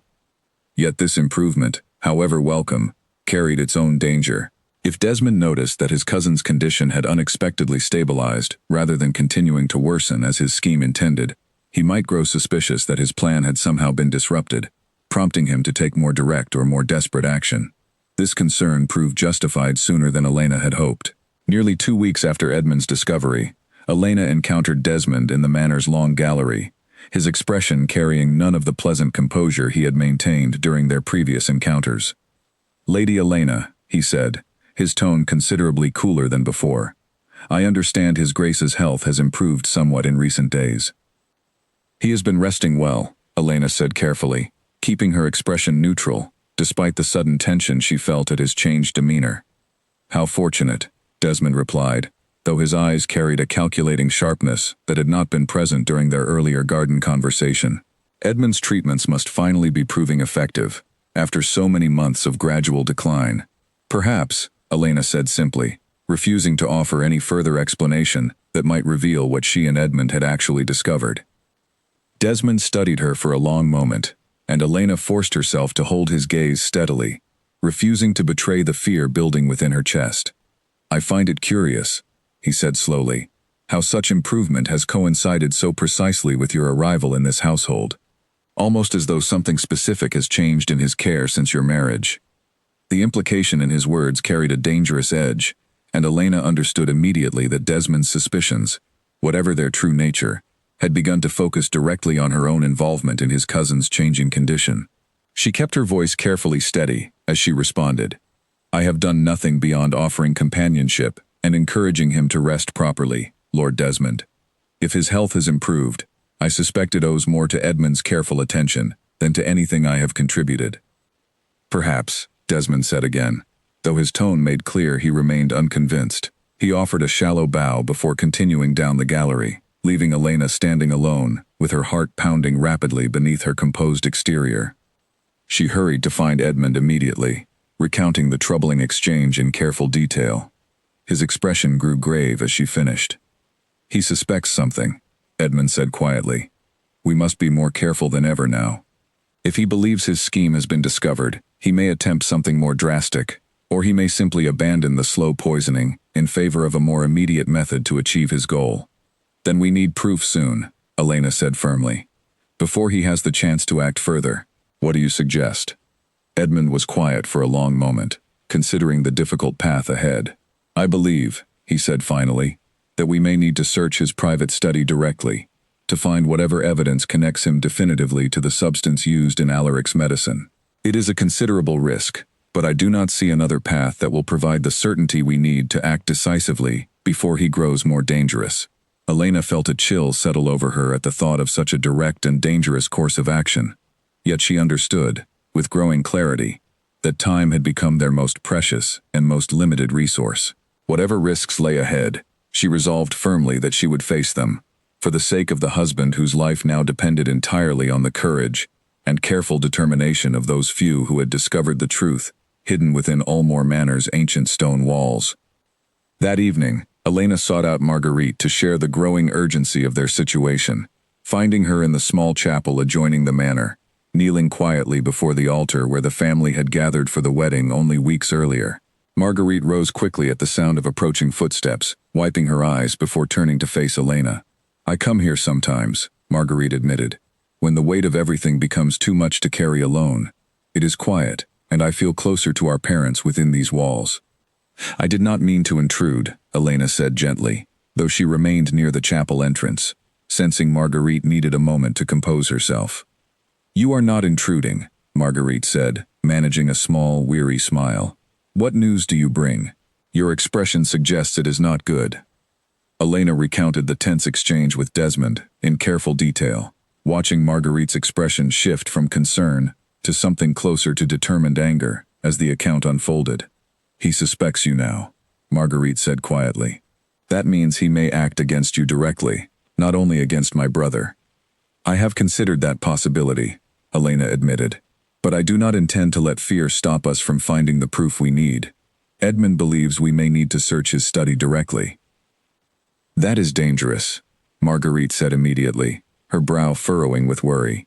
"If he discovers you there, uninvited, and searching through his private papers, He could easily claim you were attempting to steal from him, or worse, could react in ways we cannot predict. I know the risk, Elena said, but I do not see another path forward that will provide the certainty we need quickly enough. Every day we wait is another day your brother remains in danger. Marguerite was quiet for a long moment, clearly weighing the difficult choice before them. Then I will help, she said finally. I know this manor better than either you or Edmund. I know which corridors creak, which doors stick, which times of day the servants are occupied elsewhere. If we must search his study, I can help ensure we do so with the least possible risk of discovery. Are you certain? Elena asked, studying Marguerite's determined expression carefully. This is not without real danger, Marguerite. I am certain, Marguerite said firmly. My brother has protected me my entire life, even when it cost him considerable comfort and freedom of his own. I will not stand aside now when he needs protection in return. Over the following days, the three of them, Elena, Edmund, and Marguerite, worked carefully to identify the safest opportunity to search Desmond's private study without arousing suspicion.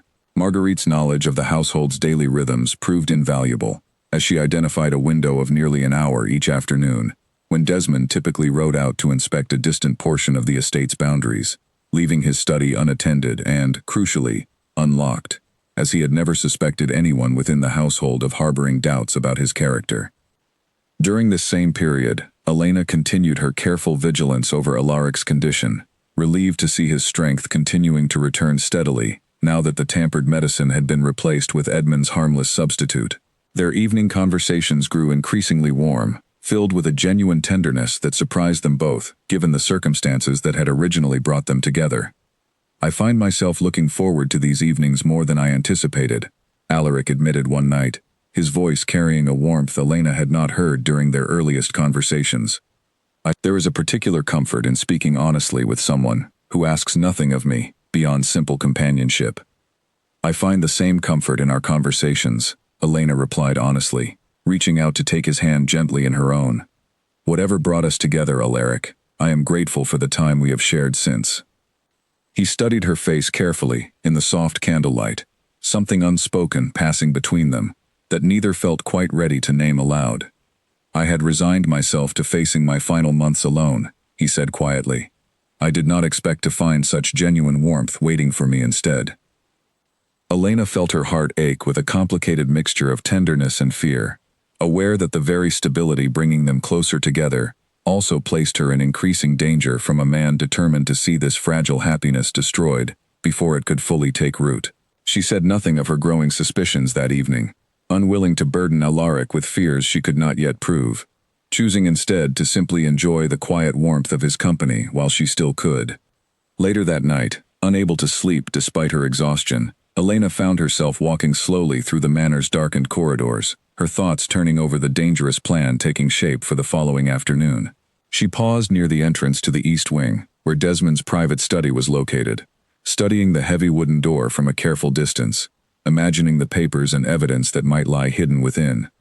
A soft sound from further down the corridor startled her, and she quickly stepped into a shadowed alcove, watching as a servant she did not immediately recognize approached Desmond's study door, glancing around cautiously before slipping inside without knocking. The servant remained inside for only a few minutes before emerging again, carrying a small folded paper that he tucked carefully into his coat before hurrying away down a side passage. Elena's pulse quickened as she considered what she had just witnessed. Whoever this servant was, his familiar and unhurried manner suggested he was accustomed to entering Desmond's study at odd hours, perhaps carrying messages or instructions related to whatever scheme Desmond had been carefully orchestrating. She resolved to identify this servant's identity as soon as possible, understanding that he might prove a crucial piece in uncovering the full extent of the danger surrounding her husband.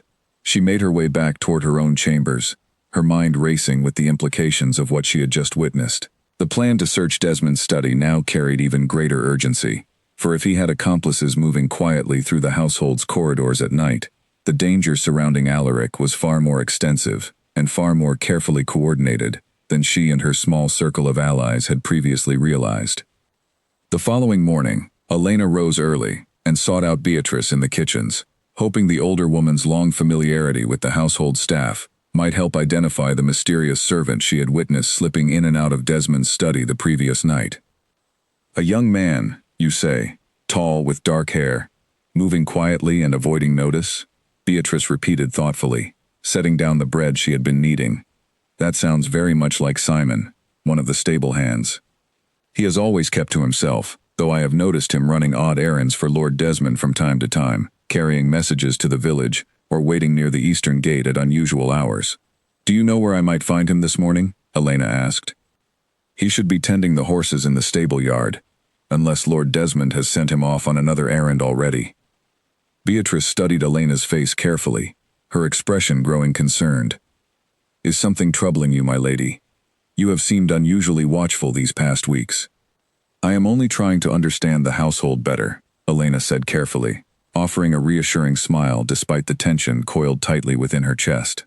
Thank you, Beatrice. Your knowledge of this place has proven invaluable more than once already.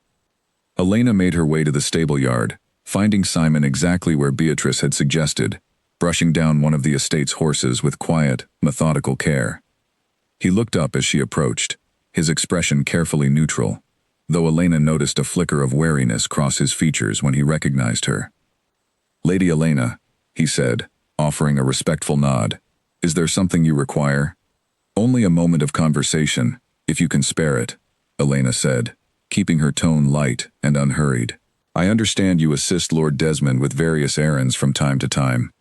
Simon's hands paused briefly on the horse's flank before resuming their steady brushing. Occasionally, my lady. Nothing more than carrying messages, mostly. What sort of messages? Elena asked, watching his face carefully for any sign of deception. I could not say, my lady, Simon replied, his voice carefully controlled. I am given sealed letters and instructed where to deliver them. It is not my place to know their contents. Elena studied him for a long moment, sensing genuine unease beneath his careful composure, though whether this stemmed from guilt over his own involvement in something sinister, or simple discomfort at being questioned by the Duke's new wife, she could not yet determine. And where have these messages taken you recently? She asked gently. Simon hesitated, glancing around the empty stable yard, as though wary of being overheard. There is a man in the village, my lady, an apothecary, who deals in certain rare herbs and substances, not commonly stocked by ordinary healers. I have carried letters to him several times in recent months, though I could not tell you what those letters contained. Elena felt a cold certainty settle over her at this confirmation. Do you know this apothecary's name? Vincent, Simon said quietly. He keeps a small shop near the eastern edge of the village, though he deals mostly in private clients who prefer discretion over public commerce. Thank you, Simon, Elena said, offering a genuine smile, despite the grim understanding now taking shape in her mind. You have been very helpful. She left the stable yard quickly, seeking out Edmund to share this new information, finding him in his study, reviewing his careful notes on Alaric's continued improvement. He looked up sharply as she recounted her conversation with Simon. An apothecary dealing in rare substances, Edmund said thoughtfully. This could be exactly the connection we need. If Desmond has been obtaining whatever poison was used through this man Vincent, there may be records, receipts, or correspondence that would provide the definitive proof we require. Then perhaps our search should extend beyond Desmond's study alone, Elena suggested. If we could find evidence at the source, from this apothecary directly, it might prove even more conclusive than whatever we find within the manor itself. Edmund nodded slowly, considering this new possibility. It would be dangerous to approach him directly ourselves. He may alert Desmond immediately, if questioned by anyone connected to this household. Perhaps it would be wiser to send someone unfamiliar to make a simple purchase. Someone who might casually observe his shop, and perhaps glimpse his private records without arousing suspicion. I know someone who might help, Elena said, thinking suddenly of her own mother's trusted friend in the village, a woman named Clara, who had known her family for many years, and possessed both discretion and genuine loyalty to Elena's household. She owes me no particular allegiance to this manor, and Vincent would have no reason to suspect her of anything beyond an ordinary customer seeking remedies. That afternoon, Elena rode out to the village under the pretense of visiting her mother, stopping first at Clara's modest home near the market square. Clara greeted her warmly, though her expression grew serious, as Elena carefully explained the delicate situation, and the assistance she hoped Clara might provide. "You wish me to visit this apothecary and simply observe?" Clara asked, her sharp eyes studying Elena's tense expression. "Only that," Elena confirmed. "Purchase something simple, perhaps something for a minor ailment, and see what you can learn of his manner, his stock, and if possible, whether he keeps records of his more unusual clients." Clara agreed readily, motivated both by genuine affection for Elena's family and a natural curiosity about the strange circumstances that had brought such an unusual request to her door. The following morning, she visited Vincent's shop as arranged, purchasing a small remedy for a supposed headache while engaging the apothecary in friendly, unremarkable conversation. She returned to Elena later that same day with valuable observations. Vincent kept a locked cabinet behind his main counter, separate from the ordinary herbs and remedies displayed openly for common customers. When a bell above the shop door had rung during her visit, signaling another customer's arrival, Vincent had quickly and carefully closed a small ledger he had been writing in, tucking it into a drawer beneath his counter, before greeting the new arrival. "He seemed nervous," Clara reported, "in a way that struck me as unusual for a simple village apothecary. I cannot say for certain what troubles him, but something about his manner suggested a man accustomed to concealing certain activities from casual observation." Elena thanked Clara warmly for her assistance before returning to the manor, her mind turning over how best to use this new information. A locked ledger, hidden quickly from casual view, suggested exactly the kind of records that might connect Vincent directly to whatever substance had been used against Alaric, and by extension, to whoever had commissioned such a dangerous purchase. That evening, she shared these findings with Edmund and Marguerite, gathering quietly in Edmund's study after the household had settled for the night. "We need that ledger," Elena said firmly. "If it contains any record connecting Vincent's sales to Desmond, we would have proof solid enough to bring before proper authorities." "How do you propose we obtain it?" Marguerite asked. "We can hardly walk into his shop and demand to see his private records." Edmund considered the problem carefully. "Perhaps," he said slowly, "we do not need to obtain the ledger itself, only proof of what it contains. If we could arrange for someone to view its contents directly, perhaps under circumstances that would not immediately alert Vincent to our true purpose." "I have an idea," Elena said, an unexpected plan taking shape in her mind. What if Clara returned, this time perhaps expressing genuine interest in rarer remedies herself, perhaps hinting at difficulties with an unwell relative that requires something beyond ordinary treatment? If she can gain his trust sufficiently, he might show her the more discreet portion of his stock, and perhaps, if we are fortunate, the records he keeps of such transactions. Edmund nodded slowly, though his expression remained cautious. "It is a reasonable approach, though not without risk. If Vincent suspects deception, he may become far more careful, making future investigation considerably more difficult." "I understand the risk," Elena said. "But I do not see a safer path forward that would yield the proof we so urgently need. Every day that passes is another day Desmond remains free to continue whatever scheme he still intends, particularly now that he suspects his original plan has somehow been disrupted." They agreed, after careful discussion, to proceed with this approach, arranging for Clara to return to Vincent's shop within the coming days, carrying a carefully rehearsed story designed to earn his trust, while subtly probing for information that might connect him directly to Desmond's dangerous activities. As the meeting concluded and Marguerite and Edmund retired for the night, Elena remained alone in the quiet study, staring at the small collection of notes they had gathered so far: evidence of tampered medicine, a suspicious apothecary, a servant carrying secret messages, each piece suggesting a carefully orchestrated scheme that had likely been unfolding for many months before her own arrival at Ulmore Manor. She thought of Alaric sleeping peacefully in his chambers nearby, unaware of the danger that had shadowed him for so long, and felt a fierce determination settle over her weary heart. Whatever risks lay ahead in the coming days, she would not allow this quiet, patient cruelty to succeed, not while she still possessed the strength and resolve to fight against it on her husband's behalf. 2 days later, Clara returned to Vincent's shop as planned, carrying with her a carefully rehearsed story about a relative suffering from a persistent ailment that ordinary remedies had failed to ease. Vincent listened with practiced sympathy, gradually warming to her apparent distress as she described symptoms she had invented with Elena's careful guidance the previous evening. "There may be something in my private stock that could help," Vincent said eventually, glancing toward the locked cabinet behind his counter. "Though such remedies require careful handling and discretion, given their particular strength." "I would be most grateful," Clara said, allowing genuine warmth to color her voice, "for anything that might finally bring relief." Vincent retrieved a small key from beneath his counter and unlocked the cabinet, revealing several rows of dark glass bottles alongside a leather-bound ledger, similar to the one Clara had glimpsed briefly during her previous visit. As he selected a bottle and turned to explain its proper use, Clara allowed her gaze to drift casually toward the open ledger, memorizing what details she could manage in the brief moment before Vincent closed the cabinet once more. Dorito was cold. She noted a recent entry, dated only a week earlier, listing a substantial purchase alongside initials rather than a full name. Initials that matched precisely with Lord Desmond's own. Beside the entry, a small notation indicated the substance purchased carried particular potency when administered in small, repeated doses, exactly the pattern Edmund had already identified within Alaric's tampered medicine. Clara completed her purchase and left the shop with practiced calm, though her heart raced with the significance of what she had just witnessed.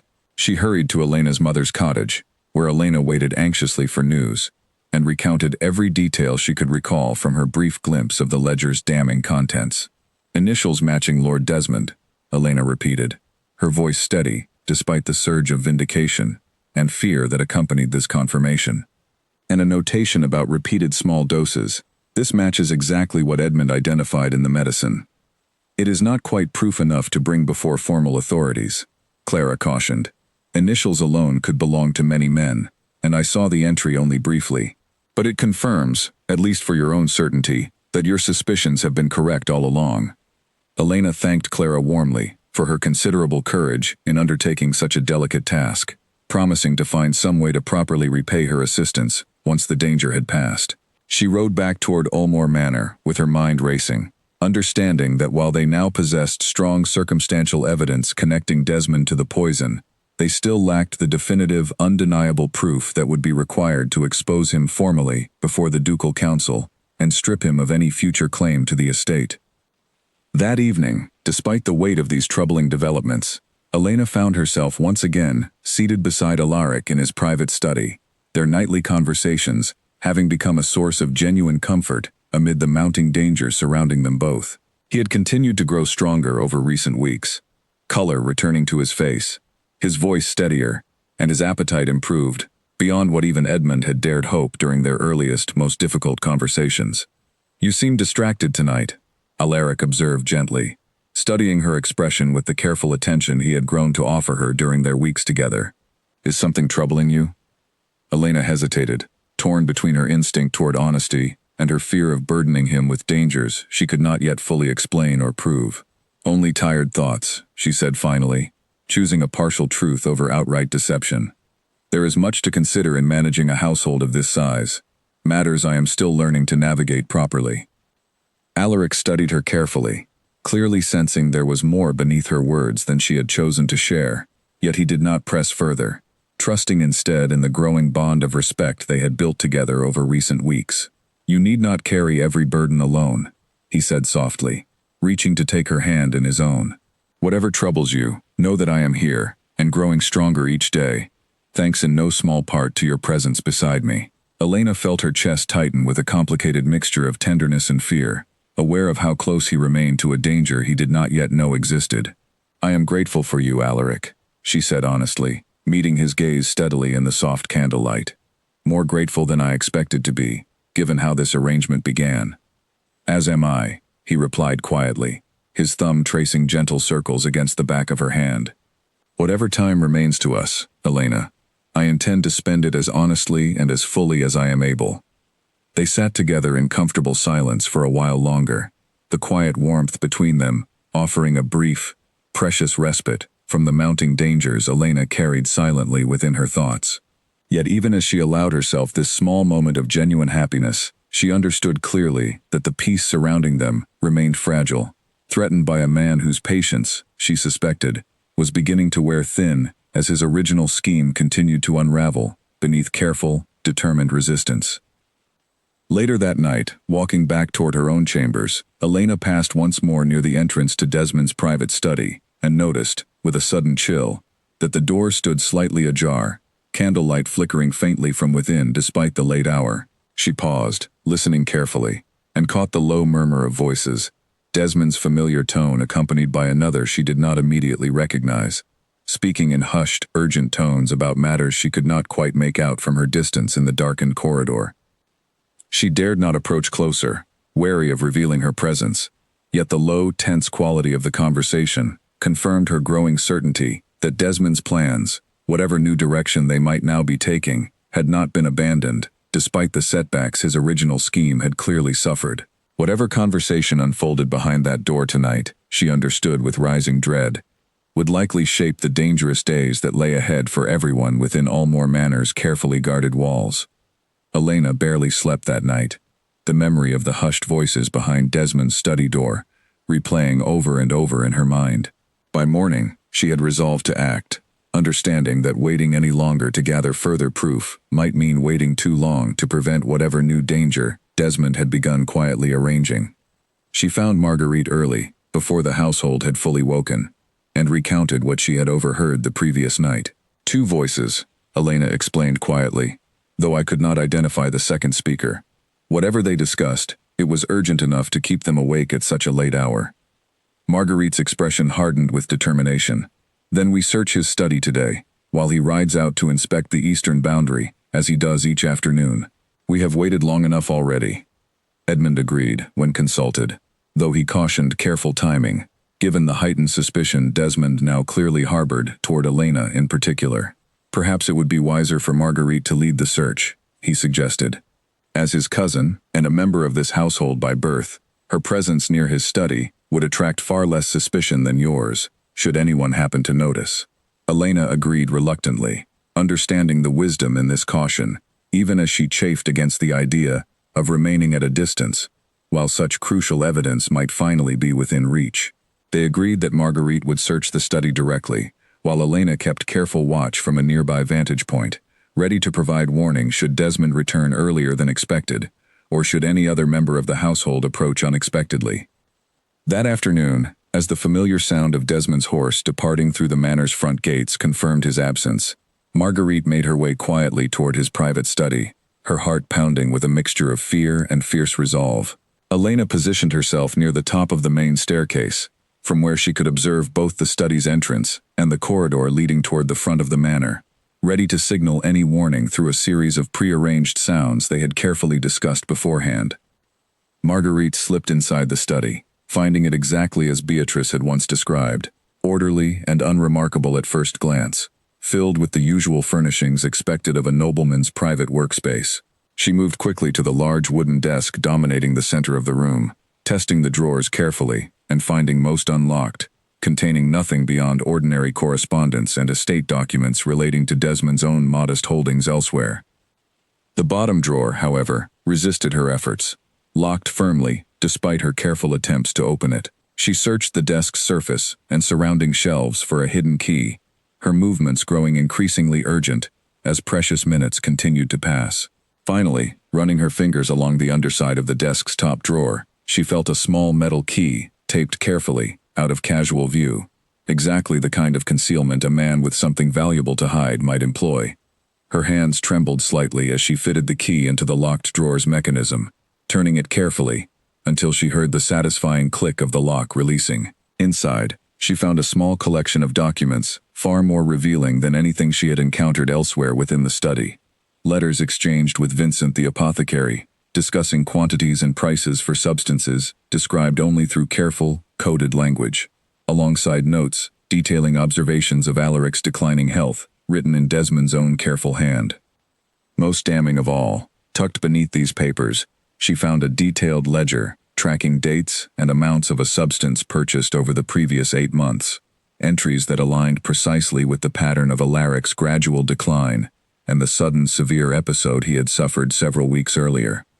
Marguerite's hands shook as she carefully gathered these documents, understanding immediately the devastating significance of what she had uncovered. Her own cousin, a man she had known her entire life, had been methodically poisoning her brother for the better part of a year, carefully documenting his own crime with the cold precision of a man confident he would never be discovered. A soft, sharp whistle from the corridor outside suddenly cut through her concentration, the prearranged signal Elena had promised to give should danger approach unexpectedly. Marguerite's heart lurched with sudden panic as she quickly gathered the incriminating documents, tucking them hastily beneath her dress before hurrying to relock the drawer and return the hidden key to its concealed position beneath the desk.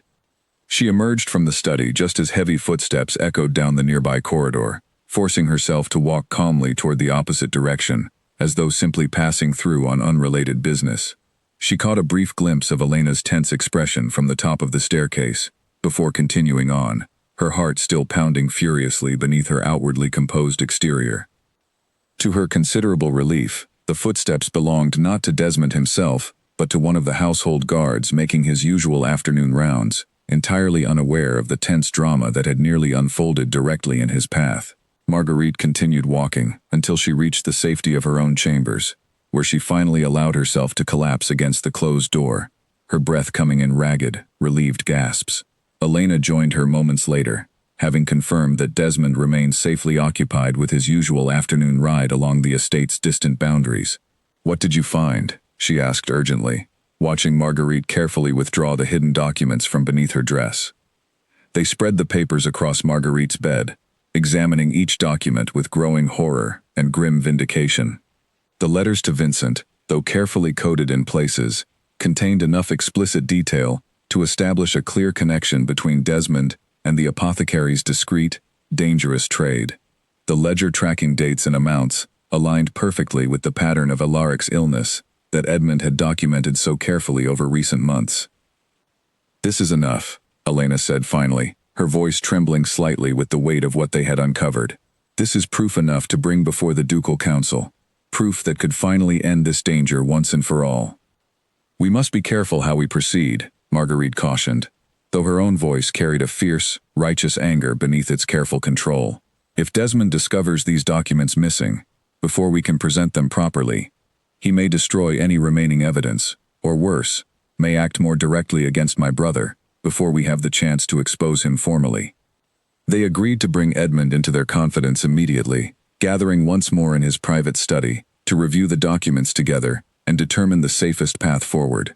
Edmund's expression grew grave as he examined the ledger's careful entries alongside his own notes, documenting Alaric's symptoms. "This confirms everything," he said quietly. "The dates align precisely with fluctuations I observed in his Grace's condition. There can be no reasonable doubt remaining as to who has been responsible for this cruelty. We must present this to the Ducal Council as soon as possible," Elena said firmly, "before Desmond has any opportunity to discover his scheme has been exposed.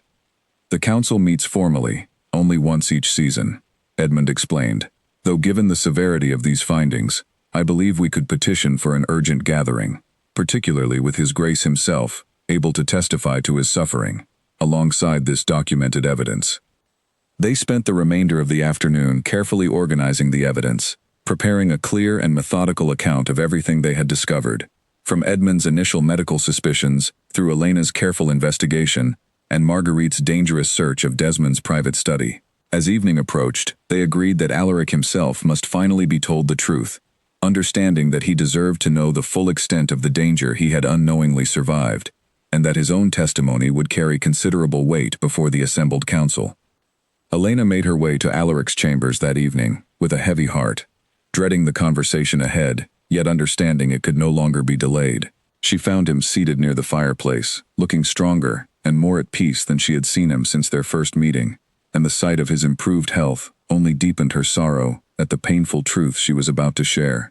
"You look troubled," Alaric observed immediately, setting aside the book he had been reading. "Elena, what has happened?" She sat beside him slowly, taking his hands in her own, and began, as gently as she could manage, to explain everything they had discovered: the tampered medicine, Edmund's careful investigation, the connection to Vincent's apothecary shop, and finally, the damning documents Marguerite had uncovered within Desmond's own private study that very afternoon. Alaric's expression shifted through disbelief, horror, and finally, a cold, quiet anger, unlike anything Elena had witnessed from him before. "My own cousin," he said finally, his voice low and controlled, despite the visible fury simmering beneath his careful composure. "All this time, while I trusted him, while I welcomed him into my home. I am sorry," Elena said softly, gripping his hands tightly. "I did not wish to burden you with such painful knowledge, but you deserve the truth, and your testimony may prove essential in ensuring he finally faces justice for what he has done." Alaric was quiet for a long moment, staring into the fire's steady glow as he absorbed the full weight of this devastating betrayal. Finally, he turned to face her directly, something resolute and steady settling over his features, despite the pain still visible in his eyes. "Then let us ensure he faces that justice properly," he said firmly. "I will not allow his cruelty to succeed, nor will I allow him to threaten anyone else within this household, as he has clearly threatened you and my sister through his careful scheming. We will present this evidence before the council, and we will see him held accountable for every moment of suffering he has caused." Elena felt a fierce surge of pride and relief at the steady resolve in his voice, understanding that whatever weakness his illness had once forced upon him, the man before her now possessed the full strength of his convictions once more. Together, they would face whatever confrontation lay ahead, united by both love and a shared determination to see justice finally served.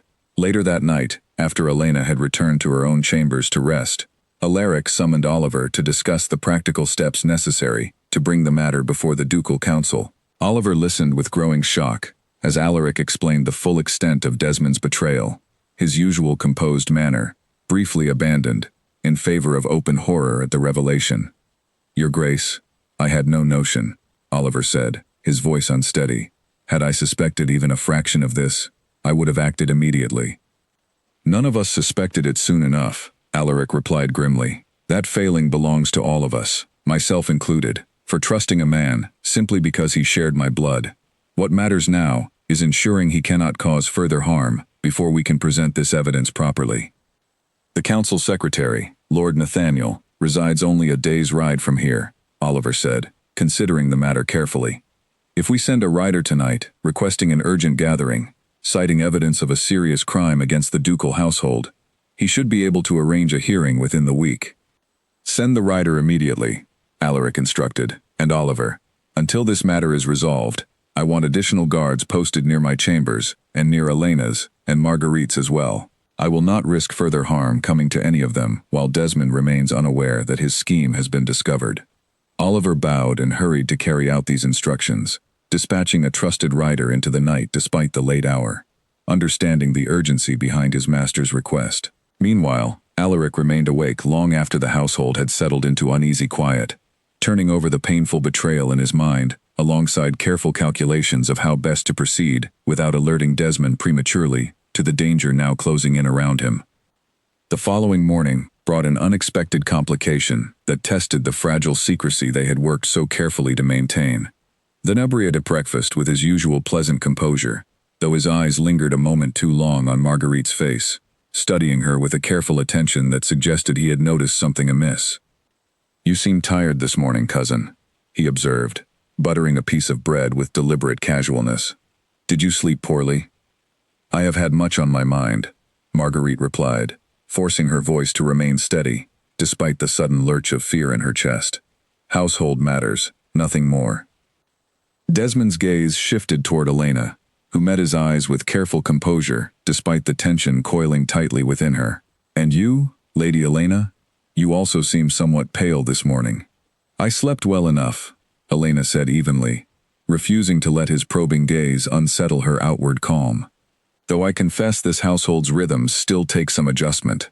Desmond studied them both a moment longer before returning his attention to his meal, though something in his measured silence suggested he remained unconvinced by their careful reassurances. Alaric, watching this exchange from the head of the table, felt a fresh surge of protective anger at witnessing his cousin's calculating scrutiny directed toward the two women he had come to care for so deeply. "Desmond," Alaric said, his voice carrying deliberate calm despite the fury simmering beneath his composed exterior. "I trust your inspection of the eastern boundary yesterday proved satisfactory. Quite satisfactory, cousin, Desmond replied smoothly, apparently unaware of the deeper significance behind Alaric's seemingly innocent question. Though I confess, I noticed some fencing requiring repair before the winter months settle in fully. I shall have Oliver arrange for the necessary repairs, Alaric said, maintaining his careful facade of normalcy, despite the storm of emotion churning beneath the surface. The remainder of breakfast passed with strained but manageable conversation, each member of the small gathering carefully concealing their true thoughts behind practiced expressions of ordinary courtesy. Once the meal concluded, and Desmond had departed to attend to his usual daily activities, Alaric gathered Elena and Marguerite privately to discuss this troubling development. He suspects something is different, Alaric said grimly. We must move quickly now, before his suspicion hardens into certainty and prompts him toward more desperate action. The rider left for Lord Nathaniel's estate last night, Elena reminded him. We should have word within a few days, regarding when the council might convene. A few days may prove too long, Marguerite said worriedly. If he grows convinced we know the truth, what is to stop him from destroying the remaining evidence in his study, or fleeing the estate entirely before facing any consequence for his actions?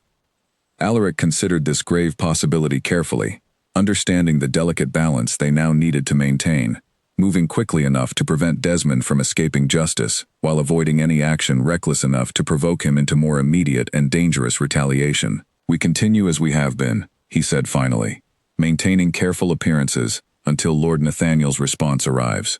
But Elena, Marguerite, I want you both to remain within sight of trusted guards at all times, until this matter reaches its resolution. I will not risk either of you facing his desperation alone.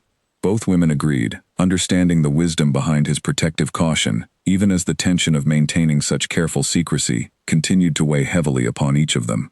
As the day wore on, every ordinary sound within the manor, every unexpected footstep or closing door, seemed to carry new and unsettling significance, as though the entire household held its collective breath, while waiting for the dangerous confrontation that all of them now understood was rapidly approaching. 3 days passed in tense, careful watchfulness, each hour stretching long beneath the weight of secrets carried by everyone within Ulmore Manor's walls, except the one man who remained unaware his own crimes had finally been discovered. Elena moved through her daily routines with practiced composure, though the constant presence of guards stationed discreetly near her chambers served as a persistent reminder of the danger still surrounding them all. On the 4th morning, a rider finally arrived from Lord Nathaniel's estate, delivering word that the ducal council had agreed to convene an urgent session within 4 days' time, given the serious nature of the allegations described in Alaric's careful letter. Relief flooded through the small group upon receiving this news, though it carried with it a fresh wave of anxious anticipation regarding how best to navigate the remaining days without revealing their knowledge prematurely. That same afternoon, Elena sought out Edmund to discuss final preparations for presenting their evidence before the council, finding him in his study, carefully organizing the documents and medical notes they had gathered over the preceding weeks.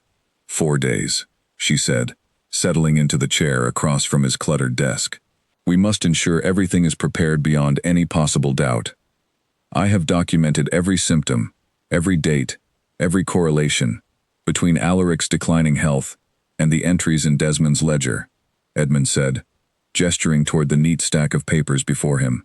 Combined with the letters to Vincent and the physical evidence I collected from the tampered medicine itself, I believe our case is as strong as we could reasonably hope to construct.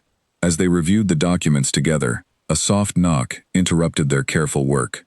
Edmund rose to answer it, finding Simon the stable hand standing nervously in the corridor outside, glancing around as though fearful of being observed. Forgive the intrusion, Simon said quietly, stepping inside once Edmund gestured him forward. I have information I believe you should know, though I fear the consequences should Lord Desmond learn I have shared it. You have my word that whatever you tell us will be kept in strictest confidence, Elena assured him, sensing the young man's genuine fear beneath his careful composure. Simon hesitated only a moment longer before continuing. Lord Desmond summoned me late last night, instructing me to prepare a fast horse and pack provisions sufficient for a journey of several days.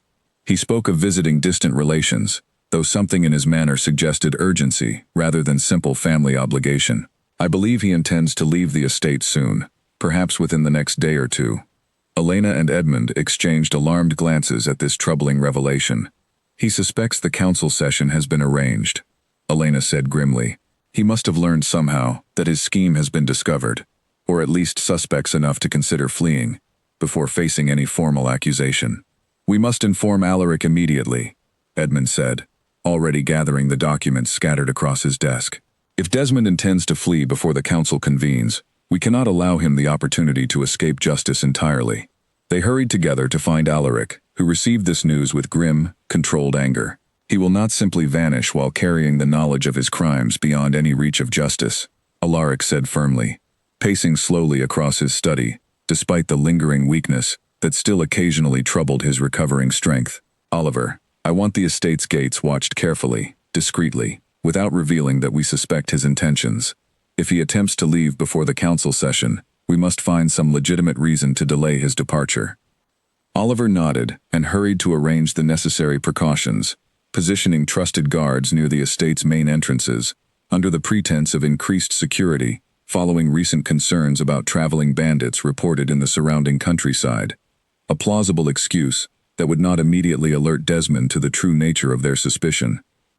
That evening, tension within the manor reached a fever pitch, as everyone involved in the careful investigation waited anxiously to see whether Desmond would indeed attempt to flee before the council could convene. Elena found herself unable to settle into any productive activity, her mind constantly returning to the mounting danger surrounding them all, and eventually made her way to Alaric's chambers, seeking the comfort of his steady presence amid the uncertainty. She found him standing near the window, staring out at the darkening grounds below, his expression troubled despite his earlier show of firm resolve. "Elena," he said, turning as she entered, "I confess, I had not anticipated how difficult this waiting would prove, knowing what danger still surrounds us, while we can do nothing but watch and hope our precautions prove sufficient." "We have done everything within our power," Elena said gently, moving to stand beside him. "Whatever happens now, we face it together." He turned to face her fully, something raw and vulnerable, visible in his expression, that she had not witnessed since their earliest, most difficult conversations following his diagnosis. "I have thought often, these past weeks, of how differently my final months might have unfolded had you not entered my life when you did," he said quietly. "Not only because you helped uncover this terrible betrayal, though I owe you an enormous debt for that alone, but because you have brought genuine warmth into what I once believed would be a lonely, sorrowful ending." Elena felt her eyes fill with unexpected tears at his words, moved by the raw honesty behind them. "I did not expect to find such genuine feeling within this arrangement either," she admitted softly. "Yet here we are, Alaric, facing this danger together, and I would not wish to face it any other way." He reached out to gently brush a tear from her cheek, his touch tender despite the tension still gripping them both. "Whatever the council decides, whatever consequence Desmond ultimately faces, I want you to know that these past weeks with you have been among the most meaningful of my entire life, illness and danger notwithstanding." They remained together for a while longer, drawing quiet comfort from each other's presence amid the uncertainty surrounding them, until a sudden urgent knock at the door interrupted their tender moment. Oliver's voice carried through the heavy wood, tense with alarm. "Your Grace, forgive the intrusion, but Lord Desmond's horse has been readied at the stables, and he has been seen moving toward the eastern gate, carrying travel bags. If we intend to prevent his departure, we must act now." Alaric's expression hardened immediately, all tenderness replaced by fierce, controlled determination. "Gather the guards," he instructed firmly. "I will not allow him to escape before facing the justice he so thoroughly deserves." Elena's heart pounded as she followed Alaric from his chambers, understanding that the careful, patient investigation they had conducted over recent weeks was about to reach its dangerous, unavoidable confrontation. Whatever happened in the tense moments ahead, she sensed clearly that there would be no turning back from the path they had now committed themselves to following, regardless of the risks that path might yet demand from each of them. They moved quickly through the manor's darkened corridors, Oliver leading the way toward the eastern gate, where guards had already begun positioning themselves discreetly along the pathway Desmond would need to cross to reach the estate's boundary. Alaric, despite his lingering weakness, matched their hurried pace with grim determination, refusing to remain behind while the confrontation he had waited weeks to face finally arrived. As they approached the gate, they could see Desmond's figure in the distance, illuminated by lantern light as he secured travel bags to his waiting horse, apparently unaware of the careful trap now closing steadily around him. Elena felt her pulse quicken, with a mixture of fear and fierce anticipation, understanding that whatever unfolded in the next few moments would determine not only Desmond's fate, but the safety and future of everyone who called Ulmore Manor home. Desmond looked up sharply as the sound of approaching footsteps reached him, his expression shifting quickly from surprise to careful, practiced composure as he recognized Alaric among the figures moving toward him through the darkness. "Cousin," he said, his voice carrying forced casualness, despite the tension visible in his rigid posture. "I did not expect to see you out so late, given your recovering health. Nor did I expect to find you preparing for a sudden journey at such an unusual hour," Alaric replied, his voice cold and steady, despite the fury simmering just beneath its controlled surface. "Where do you intend to travel tonight, Desmond?" "A pressing family matter," Desmond said smoothly, though his eyes darted briefly toward the guards now positioned along the pathway behind Alaric, clearly registering their unexpected presence with growing unease. "Nothing that need concern you, cousin. I shall return within a fortnight." "I think we both know that is not entirely true," Alaric said, stepping closer despite Elena's instinctive urge to hold him back from any potential danger. "I know what you have done, Desmond. I know about the medicine, about Vincent's shop, about the careful ledger you kept tracking every dose you arranged to poison me over these past many months." Desmond's composed expression finally cracked, replaced by something sharper and more dangerous, as he realized the full extent of what had been discovered. "I do not know what wild accusations you have been told," he said, his voice tightening, despite his obvious effort to maintain calm. "But I assure you, cousin, whatever you believe you know is mistaken." "There is no mistake," Elena said firmly, stepping forward beside her husband, despite the danger evident in Desmond's suddenly hardened expression. "We have your letters to Vincent. We have his ledger recording your purchases. We have Edmund's careful documentation, matching every symptom Alaric suffered to the timing of your scheme." For a long, tense moment, Desmond said nothing, his eyes moving rapidly between Alaric, Elena, and the guards positioned throughout the shadowed gateway, clearly calculating whether any path remained open for escape or denial. Finally, something in his posture shifted, the careful mask of pleasant composure falling away entirely to reveal cold, calculating anger beneath. "You understand nothing of what I have sacrificed for this family," Desmond said, his voice low and bitter. "While you inherited this title through simple accident of birth, Alaric, I spent years building connections, managing affairs, proving myself capable of far greater responsibility than you ever demonstrated during your years of careless leadership. This estate deserved a duke who understood its true potential, not one content to simply maintain what his father built before him. So, you decided murder was justified, simply because you believed yourself more capable," Alaric said, his voice trembling now with barely contained fury. "You poisoned me slowly, deliberately, watching me suffer for months while pretending concern for my well-being. There is no justification that could ever excuse such calculated cruelty." "Cruelty is a matter of perspective," Desmond said coldly. "I offered you a peaceful decline rather than sudden violence. I intended only to hasten what illness had already begun, nothing more." "That is not mercy," Elena said sharply, unable to contain her own anger at his twisted reasoning. "That is calculated murder, disguised as inevitability, carried out by a man too cowardly to act openly, and too greedy to wait for nature to take its proper course." Desmond's gaze snapped toward her, something dangerous flickering across his features. "You should have stayed out of matters that did not concern you, Lady Elena. Your interference has cost you far more than you yet understand."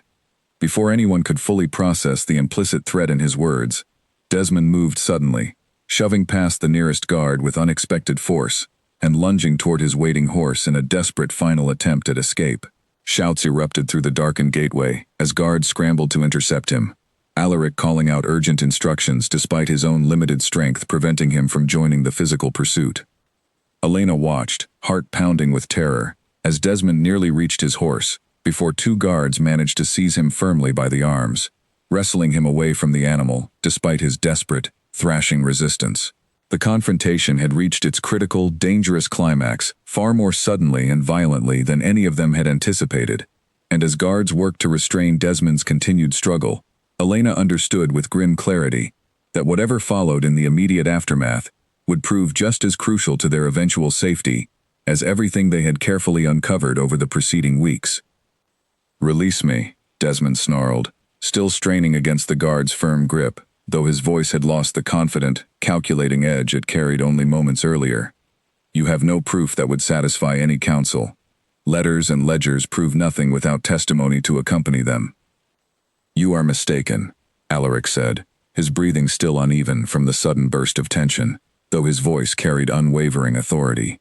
"Vincent has already been questioned by a magistrate, sent quietly from the neighboring county, arranged the very morning we first suspected your involvement. He has confirmed your identity as his client and described the substance he provided in considerable, damning detail." Desmond's face went pale at this revelation, the last vestige of hope draining visibly from his expression, as he realized the careful trap that had been constructed around him extended far beyond what he had imagined. "You planned this," he said quietly, something like grudging respect mixing with his obvious bitterness. "We planned only to protect ourselves from a man who showed no hesitation in poisoning his own family," Elena said firmly. "Whatever consequence you now face, you have brought entirely upon yourself." Oliver stepped forward, directing the guards to escort Desmond toward the manor's secure cellar chambers, where he would remain confined under careful watch until the ducal council could convene and formally determine his fate. Desmond offered no further resistance as he was led away, though his eyes remained fixed on Alaric and Elena with an expression of cold, simmering resentment that promised this confrontation, however decisively concluded tonight, had not yet fully settled the depth of his fury. Once Desmond had been secured, and the immediate danger had passed, the gathered household slowly began to disperse, guards returning to their usual posts, while Oliver hurried to send word, confirming the successful containment of the situation to Lord Nathaniel, requesting the council session be moved forward as urgently as possible, given this new development. Alaric remained standing near the gate for a long moment after Desmond's departure, staring into the darkness where his cousin's horse still stood, saddled and abandoned, a stark reminder of how close the danger had come to escaping entirely unresolved. Elena moved to stand beside him, gently placing her hand against his arm. "It is over," she said softly, though even as she spoke the words, she understood the true resolution still awaited them in the days ahead, when Desmond's fate would be formally decided before the full council. "Whatever happens next, he can no longer harm you directly." Alaric turned to face her, exhaustion and lingering shock visible beneath his controlled composure. "I keep thinking of how long this might have continued," he said quietly. "Had you not arrived when you did, had you not possessed the courage and clarity of mind to question what others simply accepted as inevitable illness. I owe you my life, Elena, in the most literal sense possible. You owe your survival to your own strength, as much as anything I contributed," Elena replied gently. "I merely helped uncover a truth that needed to be found. The courage to face it, and to fight through your illness, despite everything working against you, was entirely your own." They returned together to the manor's warmth, Marguerite meeting them anxiously at the entrance, having waited nervously throughout the tense confrontation unfolding at the gate. Upon learning of Desmond's capture and confession, she embraced her brother tightly, tears of relief finally spilling freely after weeks of carefully controlled fear. "It is truly over," she whispered against his shoulder, though like Elena, she understood clearly that the coming days would still demand considerable strength as they prepared to face the formal council proceedings that would finally deliver justice for everything Desmond had done. For now, however, a fragile but genuine peace had settled over Ulmore Manor, the first true relief any of them had felt in many long, difficult weeks of careful investigation and mounting danger.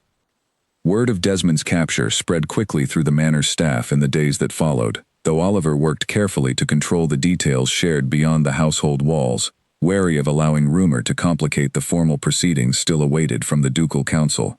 Desmond remained confined within the manor's secure cellar chambers, guarded around the clock by trusted men loyal to Alaric, his meals delivered without conversation, his requests for audience with his cousin firmly denied. Lord Nathaniel's reply arrived 2 days later, confirming that the council would convene within 3 days' time, at Ulmore Manor itself, given the severity of the allegations and the practical difficulty of transporting a dangerous prisoner across any considerable distance. This news brought both relief and renewed anxiety to the household, understanding that the formal confrontation ahead would require careful preparation and unwavering resolve from everyone involved. During this tense waiting period, Elena spent considerable time with Edmund, ensuring every piece of evidence had been properly organized and clearly documented for presentation before the council. She also visited her mother briefly, sharing news of recent events, while carefully omitting details that might cause unnecessary worry, though her mother's sharp instincts quickly recognized that something significant had transpired within the manor's walls. "You seem changed," her mother observed, studying Elena's face carefully during their brief visit. "Steadier, perhaps, though also more burdened than when you last visited." "There has been considerable difficulty," Elena admitted, choosing her words carefully, "but it is nearing resolution now. I promise to share the full details once matters have properly concluded." Her mother nodded, understanding without further explanation that Elena carried responsibilities now that extended far beyond what she could easily discuss, even with family. "Whatever burden you carry, Elena, know that your father would be proud of the woman you have become. Whatever choices brought you to this position, you have clearly met them with courage." Elena returned to the manor that evening carrying her mother's words as a source of quiet strength, understanding she would need every measure of that courage in the days immediately ahead. That night, however, brought an unexpected complication that tested the careful security they had established around Desmond's confinement. Near midnight, one of the guards stationed outside the cellar chambers rushed to alert Oliver that Desmond had somehow acquired a small blade, apparently smuggled to him through means not yet fully understood, and had used it to threaten the guard delivering his evening meal, demanding to be released, or else he would harm himself, before facing the humiliation of formal judgment. Oliver hurried to wake Alaric immediately, and together with several additional guards, they made their way cautiously toward the cellar chambers, uncertain what dangerous scenario might await them. Elena, roused by the commotion, followed closely behind, her heart pounding with fresh fear at this unexpected turn of events. They found Desmond standing near the small barred window of his confined chamber, the crude blade held steadily against his own throat, his expression wild with a desperate combination of fear and cornered fury. "Do not come closer," he warned, as Alaric approached the heavy door. "I will not stand before that council to be humiliated and stripped of everything I have worked toward. Better to end matters on my own terms." "Desmond," Alaric said carefully, his voice measured, despite the alarm clearly visible in his tense posture. "This will accomplish nothing beyond confirming your guilt, beyond any remaining doubt. Put down the blade, and let us resolve this properly." "Properly," Desmond repeated bitterly, a harsh, humorless laugh escaping him. "There is no proper resolution waiting for me, cousin. Only imprisonment, or worse, depending on how harshly the council chooses to judge my actions. I would rather choose my own ending than have it decided entirely by others." Elena stepped forward carefully, positioning herself where Desmond could see her clearly through the small barred window. "Whatever anger and fear you carry right now, Desmond, ending your life will not undo the harm you have caused, nor will it spare your family further pain. It will only add another tragedy atop everything else that has already happened." Desmond's eyes flickered toward her, something uncertain passing briefly across his desperate expression. "Why should you care what becomes of me, Lady Elena? I threatened you. I poisoned the man you married. Why would my fate matter to you at all?" "Because cruelty answered with more cruelty accomplishes nothing," Elena said honestly. "I do not forgive what you have done, Desmond. I do not know that I ever could, but I would rather see you face proper judgment and perhaps, eventually, find some path toward genuine remorse, than see you take your own life in this desperate, final act of cowardice." For a long, tense moment, nobody moved, the small blade still pressed against Desmond's throat as he wrestled visibly with the turmoil of his own desperate thoughts. Finally, his hand began to tremble, the fierce resolve slowly draining from his expression, as exhaustion and the weight of his own actions seemed to finally overwhelm his capacity for continued defiance. "I do not know how to face what comes next," he admitted quietly, his voice suddenly small and uncertain, in a way none of them had heard from him before. None of us know precisely what comes next, Alaric said, his own voice softening slightly, despite everything Desmond had done to earn his fury. But facing it honestly, whatever judgment follows, is the only path that offers any possibility of eventual redemption. Ending your life here offers nothing beyond confirming the very cowardice you claim to fear being accused of. Desmond's hand trembled further, and slowly, agonizingly, he lowered the blade away from his throat, letting it clatter to the stone floor of his confined chamber. He sank down against the wall, his composed arrogance entirely stripped away, replaced by something closer to genuine, exhausted despair. Guards moved quickly to secure the fallen blade and ensure no further danger remained, while Alaric remained standing near the door for a long moment, watching his cousin's broken posture with a complicated mixture of lingering anger and unexpected, reluctant pity. "We will discover how that blade reached you," he said finally, his voice regaining its earlier firm authority. "Whoever assisted you will face their own consequences before this matter fully concludes." As the immediate crisis passed, and additional precautions were arranged to prevent any further incidents before the council's arrival, Elena found herself reflecting on the strange complexity of the emotions this confrontation had stirred within her. She felt no genuine sympathy for the calculated cruelty Desmond had inflicted upon Alaric over so many months. Yet she recognized, too, the desperate fear that had driven his final, dangerous act, a fear born of a man finally forced to confront the full weight of consequences he had never truly believed would catch up with him. The following morning, careful investigation revealed that the blade had been smuggled to Desmond through a young kitchen servant who had been bribed with promises of considerable coin, a servant who quickly confessed once questioned, revealing that Desmond had promised him enough money to leave the estate permanently and start a new life elsewhere, provided he could arrange for the means of either escape or, failing that, a swift end rather than public humiliation. This servant, understanding the gravity of his involvement, was dismissed from his position, but spared further punishment, given his youth and the clear manipulation he had been subjected to by a desperate, calculating man.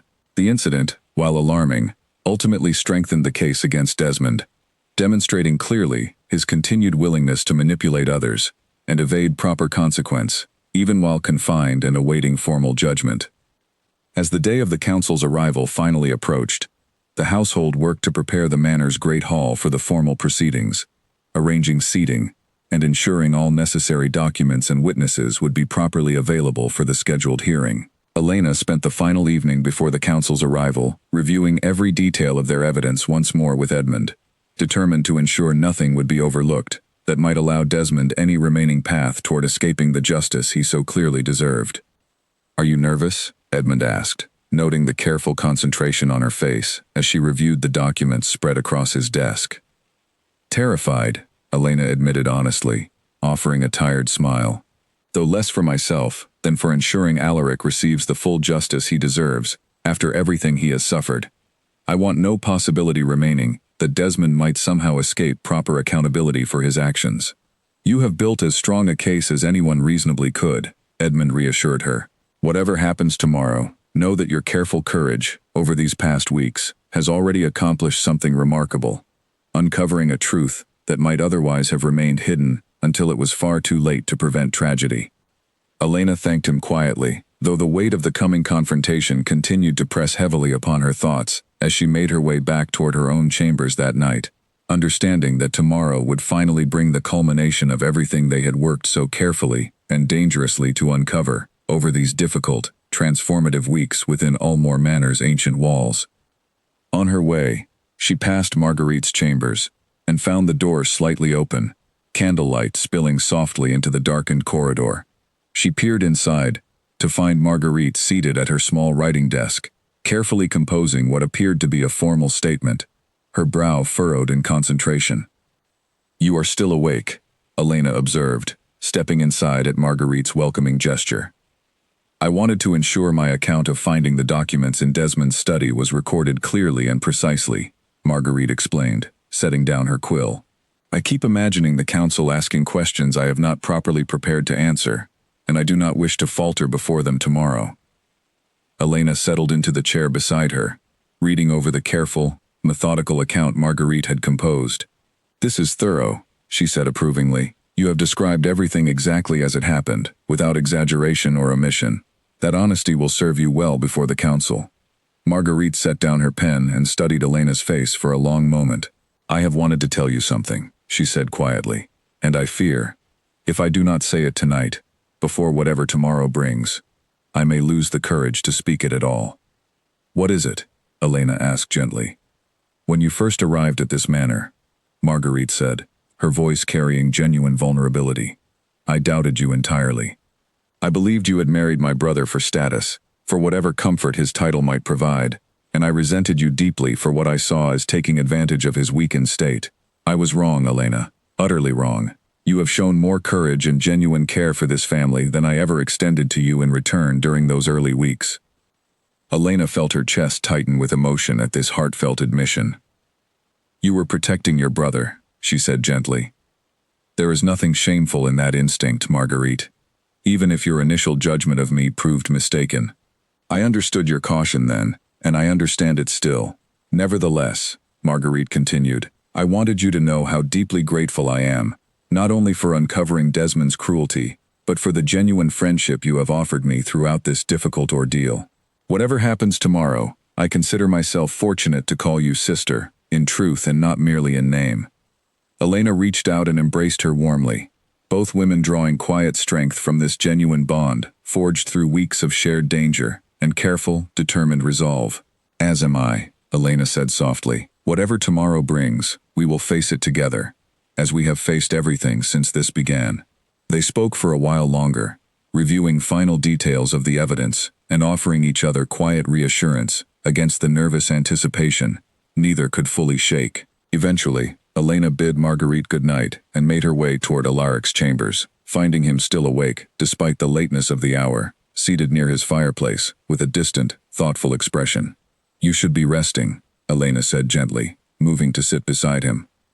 "I find sleep elusive tonight," Alaric admitted, taking her hand as she settled beside him. "Too many thoughts crowding my mind, memories of Desmond as a younger man, before whatever ambition or resentment twisted him toward such cruelty. I keep wondering if there was some moment, some choice I might have made differently, that could have prevented this entire terrible situation."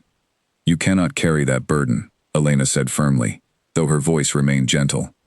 "Whatever drove Desmond toward such calculated cruelty came from within his own choices, his own character. You bear no responsibility for the darkness he chose to embrace." Alaric was quiet for a long moment, staring into the fire's steady glow. "I keep thinking too," he said eventually, "of how different my life might have remained had you never entered it. I would likely have continued declining slowly, never suspecting the true cause, perhaps dying before ever uncovering the truth of my cousin's betrayal. You have given me not only the chance to survive this danger, Elena, but the chance to discover what genuine partnership and honesty within marriage might actually feel like."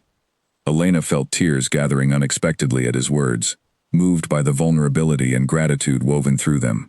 "I did not expect to find such genuine feeling either," she said softly, echoing sentiments she had shared with him once before, though the weight of these words now carried far more certainty than during their earlier, more uncertain conversations.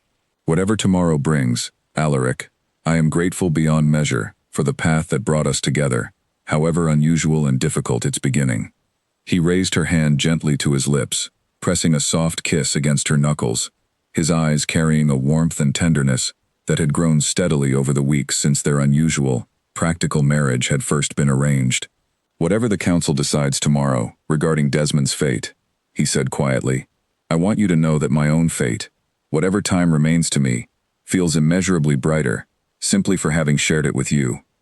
They remained together for a while longer, drawing quiet comfort and courage from each other's presence, as the final hours before the council's arrival slowly ticked away.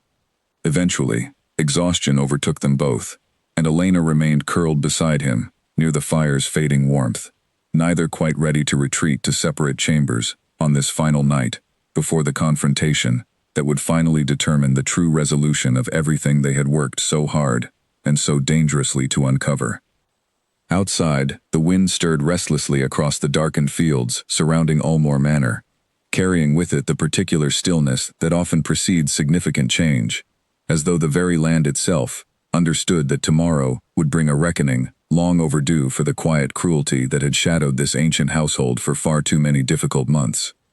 The ducal council arrived at Ulmore Manor shortly after midday, a solemn procession of 5 distinguished nobles led by Lord Nathaniel himself, a stern but fair man whose reputation for careful, impartial judgment had earned him considerable respect throughout the region.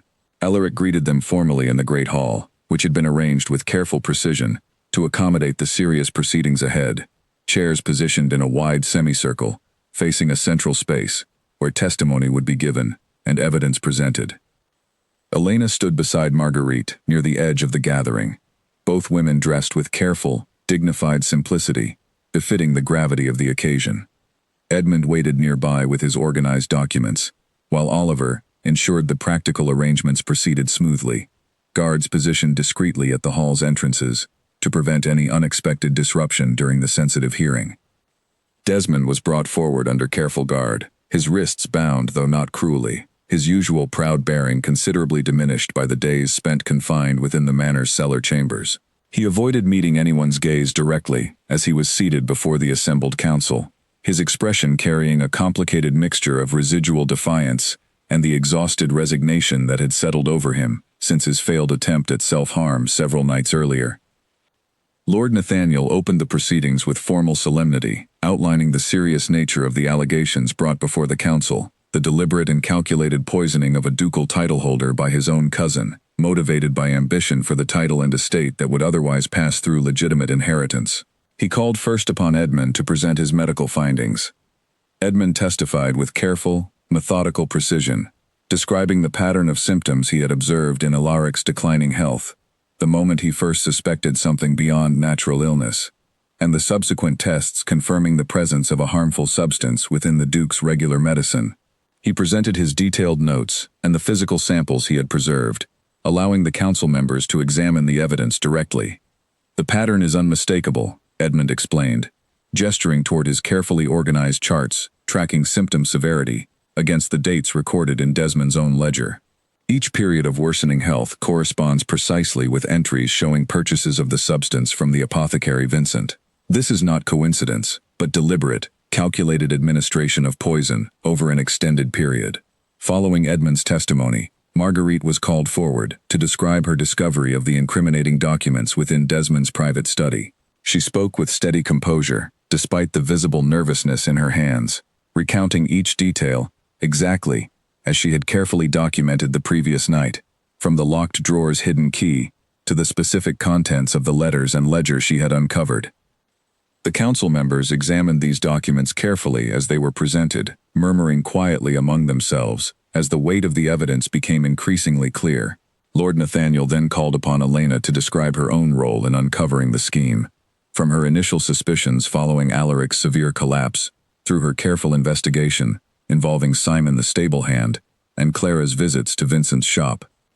"You took considerable personal risk in pursuing this investigation," Lord Nathaniel observed, studying Elena carefully as she concluded her testimony.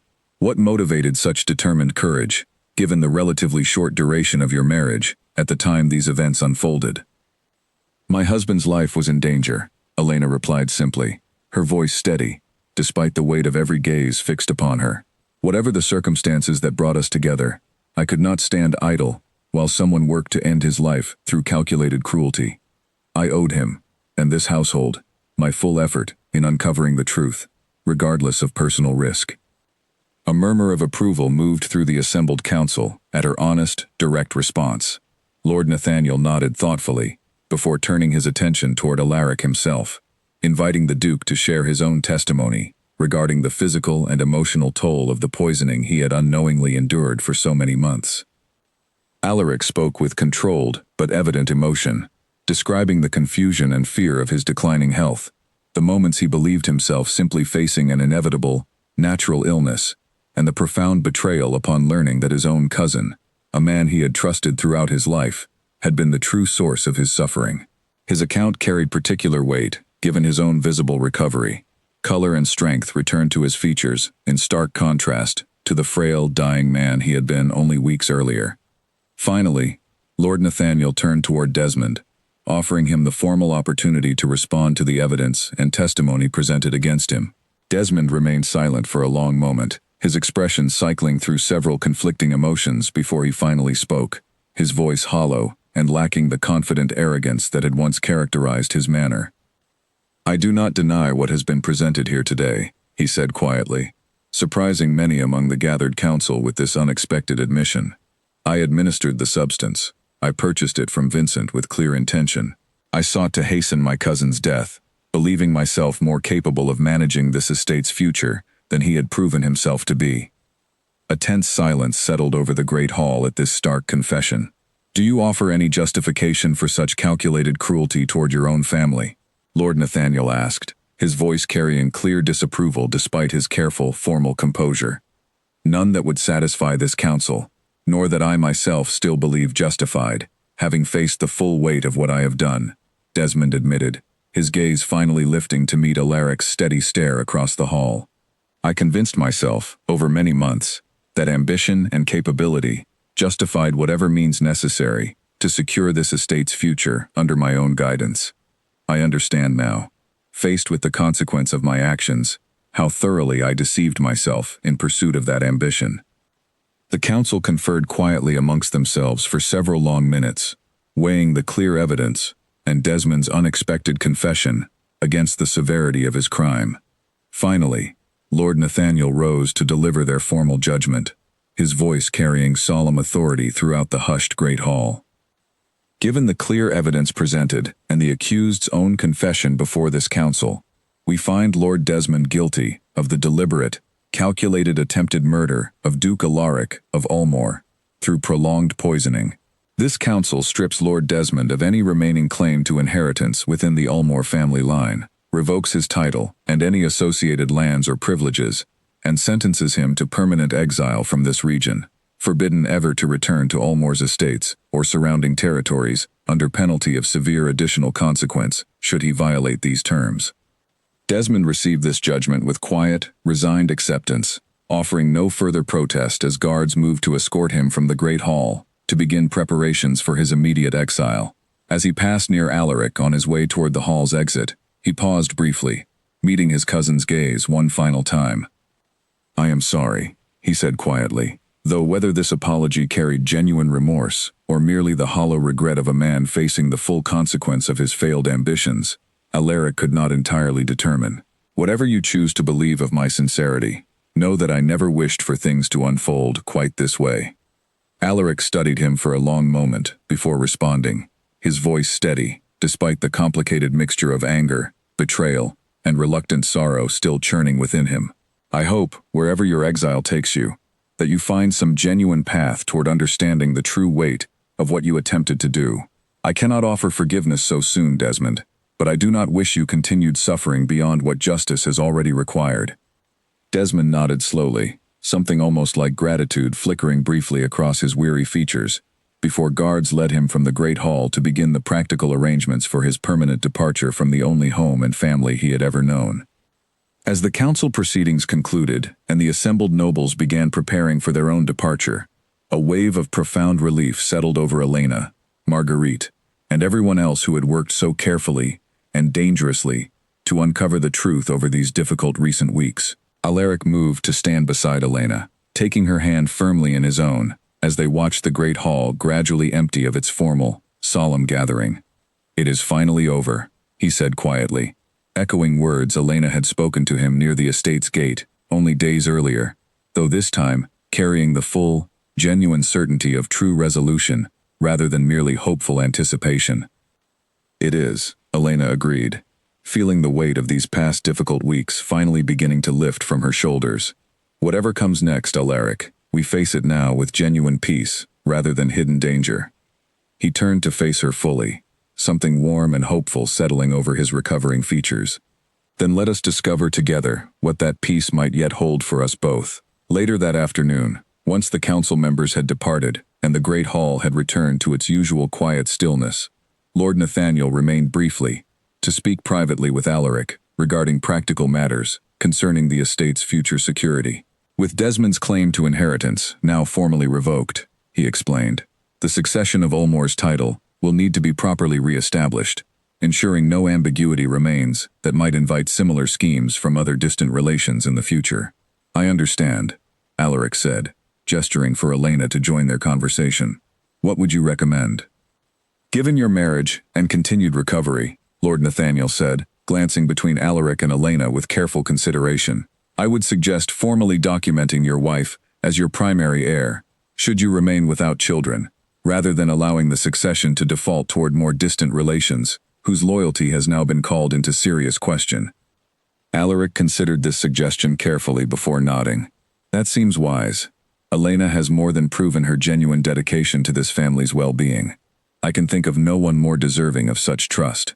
Elena felt a fresh wave of emotion at this unexpected honor, understanding the significant weight such formal recognition carried within noble circles. I am honored, she said quietly, though I hope, given your continued recovery, such arrangements remain merely a precaution, rather than any immediate necessity. As do I, Alaric said, offering her a warm, genuine smile, though it brings me considerable comfort, knowing this estate's future rests in capable, honest hands, regardless of whatever the coming years might bring. Lord Nathaniel departed shortly after finalizing these arrangements, leaving the household to begin settling back into ordinary routine, following the intense drama of recent weeks. That evening, a quiet celebration gathered in the manor's smaller dining hall, Beatrice preparing a modest but warm meal shared among Alaric, Elena, Marguerite, Edmund, and Oliver, the small circle of trusted allies who had worked together so carefully to uncover Desmond's betrayal and see justice finally served. To honesty, Alaric said, raising his glass toward the assembled gathering, and to the courage of everyone who refused to accept convenient explanations when something deeper and more troubling demanded careful investigation. To justice, Marguerite added, raising her own glass with genuine warmth toward Elena, and to the sister I did not expect to find within this arrangement, but who has proven more loyal and courageous than I ever could have hoped. Elena felt tears gathering as she raised her glass in return, overwhelmed by the genuine warmth and gratitude surrounding her, after weeks of careful, dangerous secrecy. To all of us, she said softly, and to whatever peaceful future now awaits this household, free from the shadow that has hung over it for far too long. They shared the meal together, with genuine laughter and warmth for the first time in many weeks, the tension that had gripped the household finally beginning to ease into something resembling ordinary, contented life. Edmund shared stories of his early medical training, drawing genuine amusement from Marguerite's careful questions, while Oliver recounted humorous anecdotes from decades of service within the manor's walls, memories predating even Alaric's own childhood. As the evening wound down and the small gathering began to disperse toward their respective chambers, Alaric drew Elena aside near the dining hall's entrance, his expression carrying quiet, genuine tenderness. Thank you, he said softly, not merely for uncovering Desmond's scheme, but for bringing such genuine warmth into this household during what I once believed would be my final, lonely months. You need not thank me further, Elena said gently, reaching to touch his face with genuine affection. Whatever future remains for us, Alaric, I intend to spend it fully present beside you, honestly and completely, exactly as we promised each other from the very beginning of this unusual, unexpected journey. He leaned forward and pressed a gentle kiss against her forehead, his eyes carrying deep warmth despite the exhaustion of the day's intense proceedings. Then let us discover, together, whatever days remain to us, however many or few they might prove to be. They stood together for a quiet moment near the dining hall's entrance, drawing comfort from each other's presence as the manor settled into peaceful evening stillness around them. The danger that had shadowed their unusual marriage, finally, truly resolved after so many difficult and courageous weeks of careful investigation and steadfast resolve. The following morning, Elena rode out early to share the full account of recent events with her mother, no longer needing to withhold any careful detail now that the danger had passed and justice had been properly served. Her mother listened with growing astonishment as Elena described the entire unfolding drama, from her first suspicions following Alaric's collapse through the tense confrontation at the estate's gate and the formal council proceedings that had finally concluded matters the previous afternoon. You risk so much, her mother said quietly, her weathered hands trembling slightly as she absorbed the full weight of what her daughter had faced. I worried, these past weeks, that something troubled you deeply. Yet I never imagined the true scope of the danger you were navigating. I did not wish to burden you with such fears, while matters remained unresolved, Elena explained gently. But it is finished now, Mother. Truly finished. Alaric continues to recover. Desmond has been formally exiled, and the household can finally begin to heal from everything that has happened. Her mother reached out to take Elena's hands in her own, tears gathering in her tired eyes.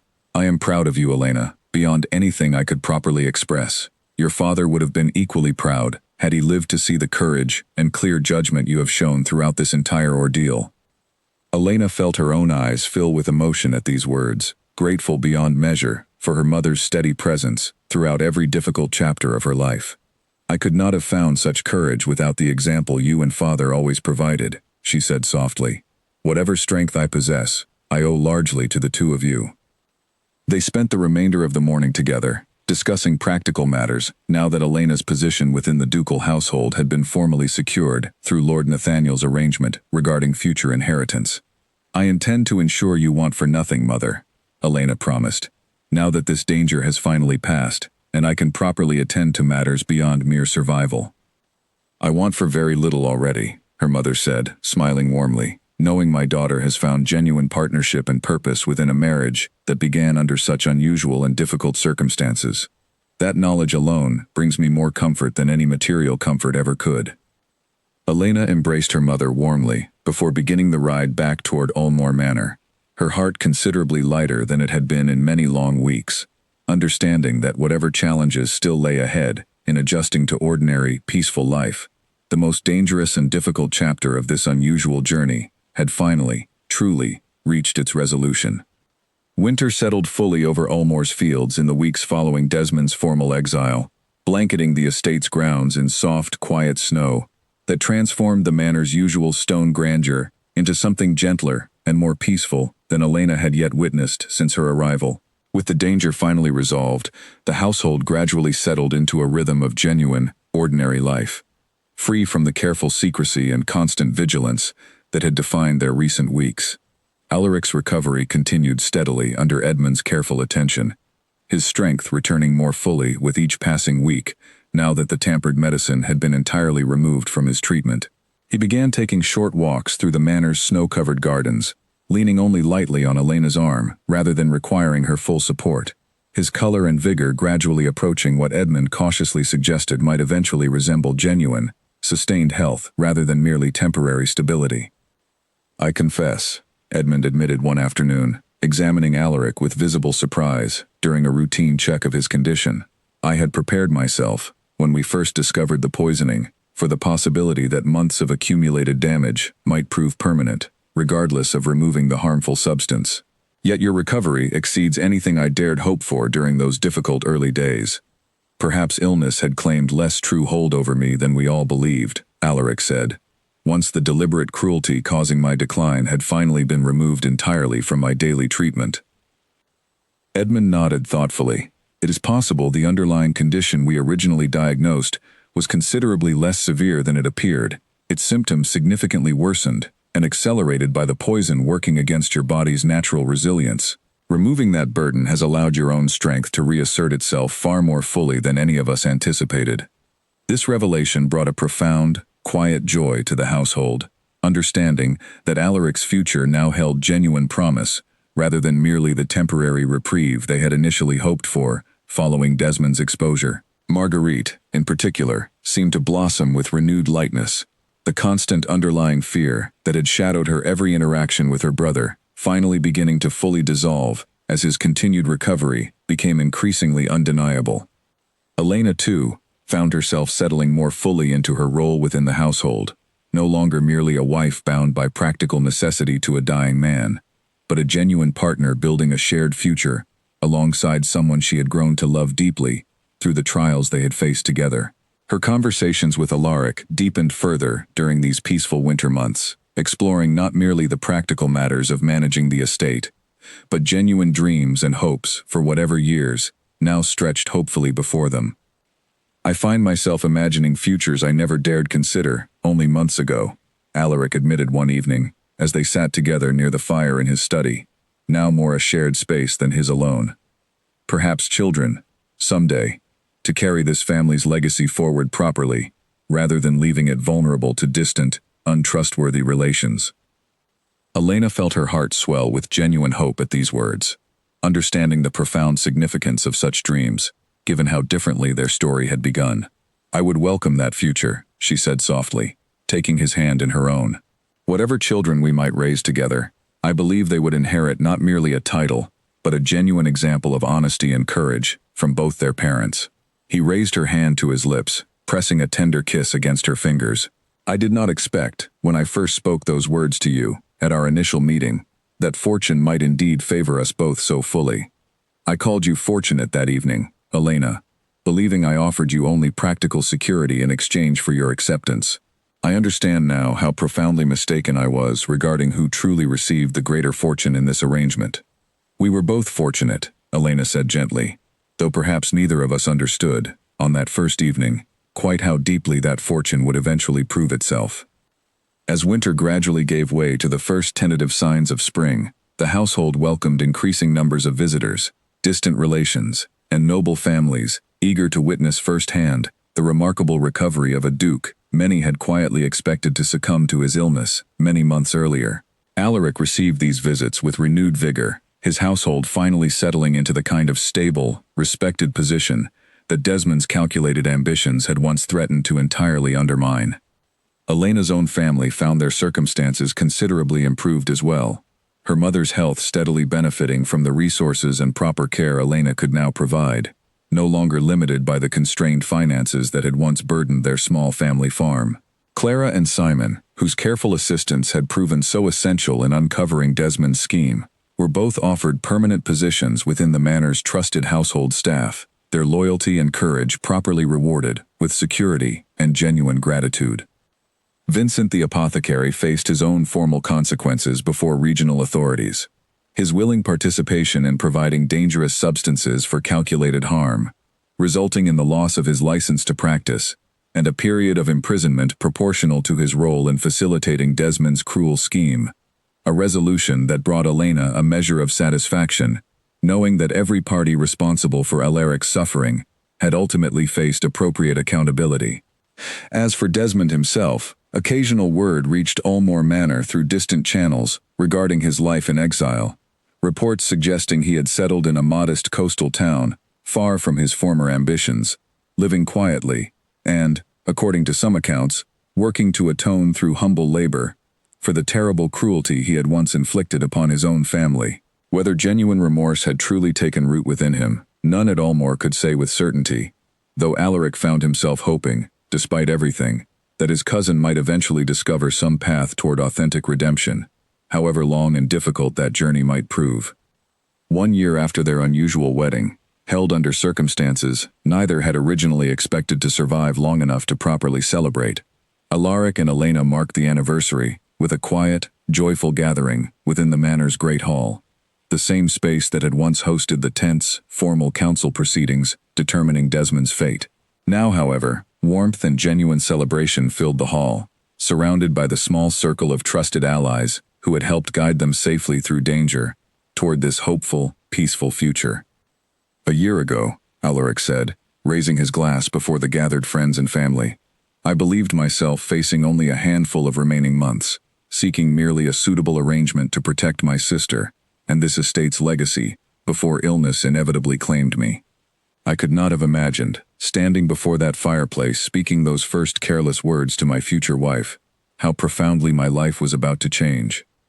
Elena stood beside him, her hand resting gently against his arm, her own heart full with genuine happiness she had never anticipated finding within such an unusual beginning. "Whoever weds you will be fortunate," Alaric had told her that first evening, and she had answered simply, without fully understanding the profound truth those words would eventually reveal, "Then I accept you." Looking back now, across the danger, courage, and genuine love that had grown between them since that first uncertain meeting, Elena understood fully how prophetic those simple words had proven to be, not merely predicting fortune in title or security, but foretelling a partnership built on honesty, courage, and genuine devotion that neither of them could have fully anticipated when their unusual story first began. Marguerite, watching her brother and Elena together, with genuine joy, rather than the cautious suspicion that had once colored her earliest observations, felt profound gratitude for the remarkable turn her family's fortune had taken. What had begun as a desperate, practical arrangement between a dying duke and a determined young woman seeking security for her struggling family had transformed, through courage, honesty, and steadfast loyalty, into a genuine partnership that had not only saved Alaric's life, but had brought lasting healing and hope to everyone connected to Ulmore Manor's ancient, resilient walls. As spring flowers began blooming once more across the estate's carefully tended gardens, Alaric and Elena walked together through the grounds, where their story had first begun, hand in hand, no longer bound merely by practical necessity or careful arrangement, but by genuine love, forged through shared danger and unwavering courage. Whatever years now stretched before them, however many or few they might ultimately prove to be, both understood clearly that they would face them together, honestly and completely, exactly as they had promised each other from the very beginning of this remarkable, unexpected journey. The Duke, who had once believed himself facing only lonely, sorrowful final months, had instead discovered genuine partnership, courage, and lasting love, proving that even amid the darkest circumstances, honesty and unwavering determination could transform tragedy into something far more hopeful and enduring than anyone within Ulmore Manor's walls could have originally imagined. That same afternoon, as the anniversary celebration continued within the Great Hall, Oliver approached Alaric quietly, carrying a small wrapped parcel he had kept carefully hidden until this particular moment. "Your Grace," he said, offering the parcel with evident emotion, "I believe this belongs with you now, rather than remaining locked away in storage, as it has for many years." Alaric unwrapped the parcel carefully, discovering within it a simple, elegant ring that had belonged to his mother, one he recognized immediately from childhood memories of watching her wear it during quiet evenings by this very fireplace. "I did not know this had survived," he said softly, turning the ring over in his hands with visible emotion. "Your mother asked me to keep it safe many years ago," Oliver explained, "instructing me to offer it only when I believed you had found someone worthy of carrying forward her memory within this family. I confess, Your Grace, I have waited a very long time for that moment to arrive, though I never doubted it eventually would." Alaric felt his throat tighten with unexpected emotion as he studied the ring, thinking of his mother's gentle warmth during his childhood, and of how deeply he wished she might have lived to witness the genuine happiness he had found with Elena, despite such difficult and dangerous circumstances.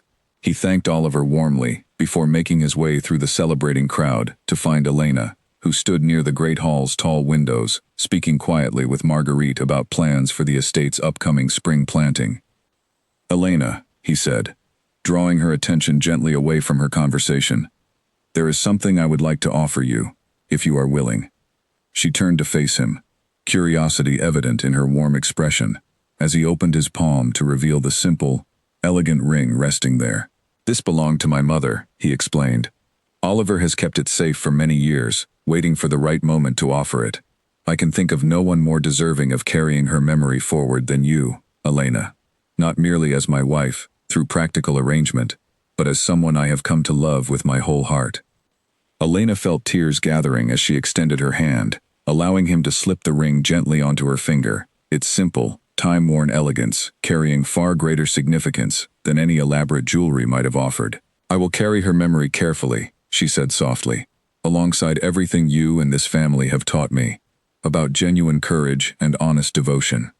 The gathered guests, noticing this tender exchange, offered warm applause and genuine well wishes, understanding the profound significance of this small, private moment amid the larger celebrations surrounding them.